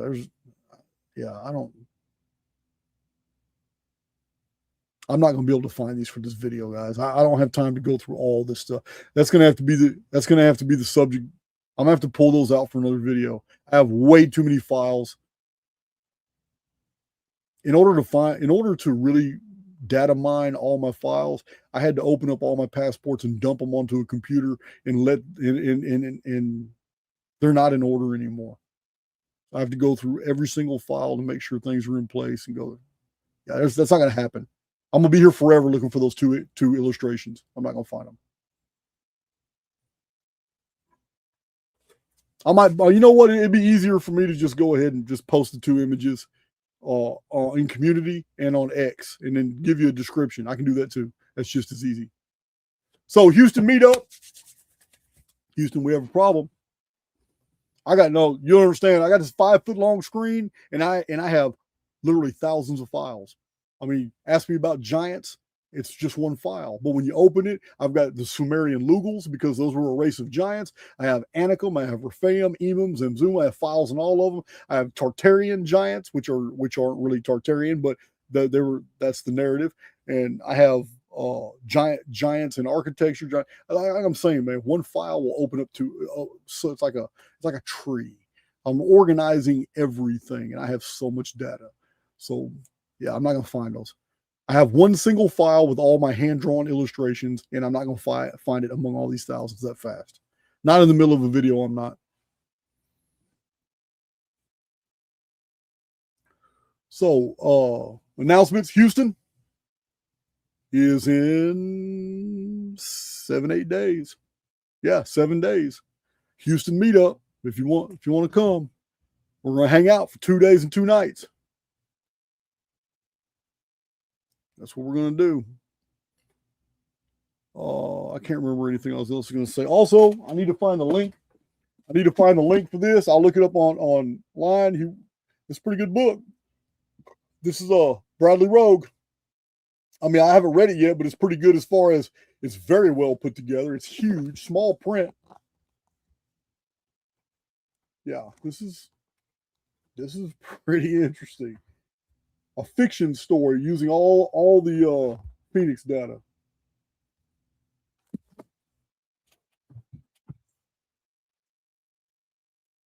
Yeah, other than that, let's I think I got 2 videos backstage We're going to do a Sphinx video, another Great Pyramid video. We're also going to do a megalithic architecture video. Now that we're talking about giant reptiles, convergence fields, we're going to make sense of a lot of these megalithic sites. That's what we're going to do. We're going to make sense of that shit. Well, meanwhile, I will holler at you guys later. Much love. I'm gonna go get my pimping on.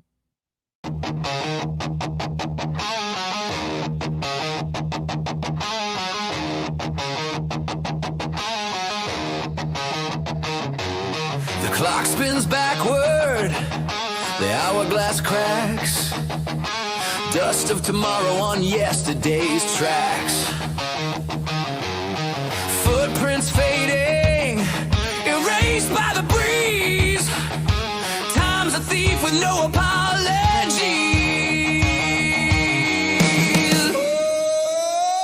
Loop the clock, let it shatter, let it tick.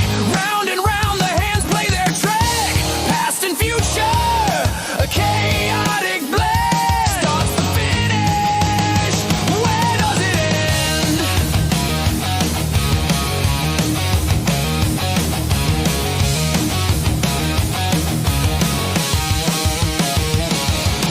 Neon shadows on a sundial's face. Echoes collide in this time warp space. A comet's tear, a planet's laugh. Moments breaking like a photograph. Jump the line, rewind the reel. Do you remember, or did you just feel?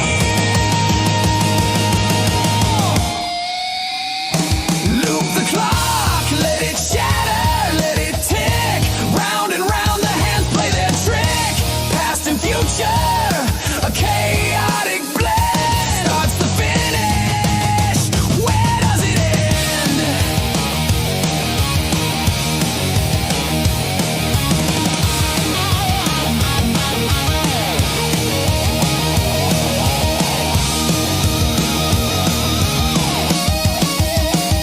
The pendulum swings, a wrecking ball. Each second builds, then it lets it fall. Time's a circle, a cruel mirage. It's a masterpiece, it's a sabotage.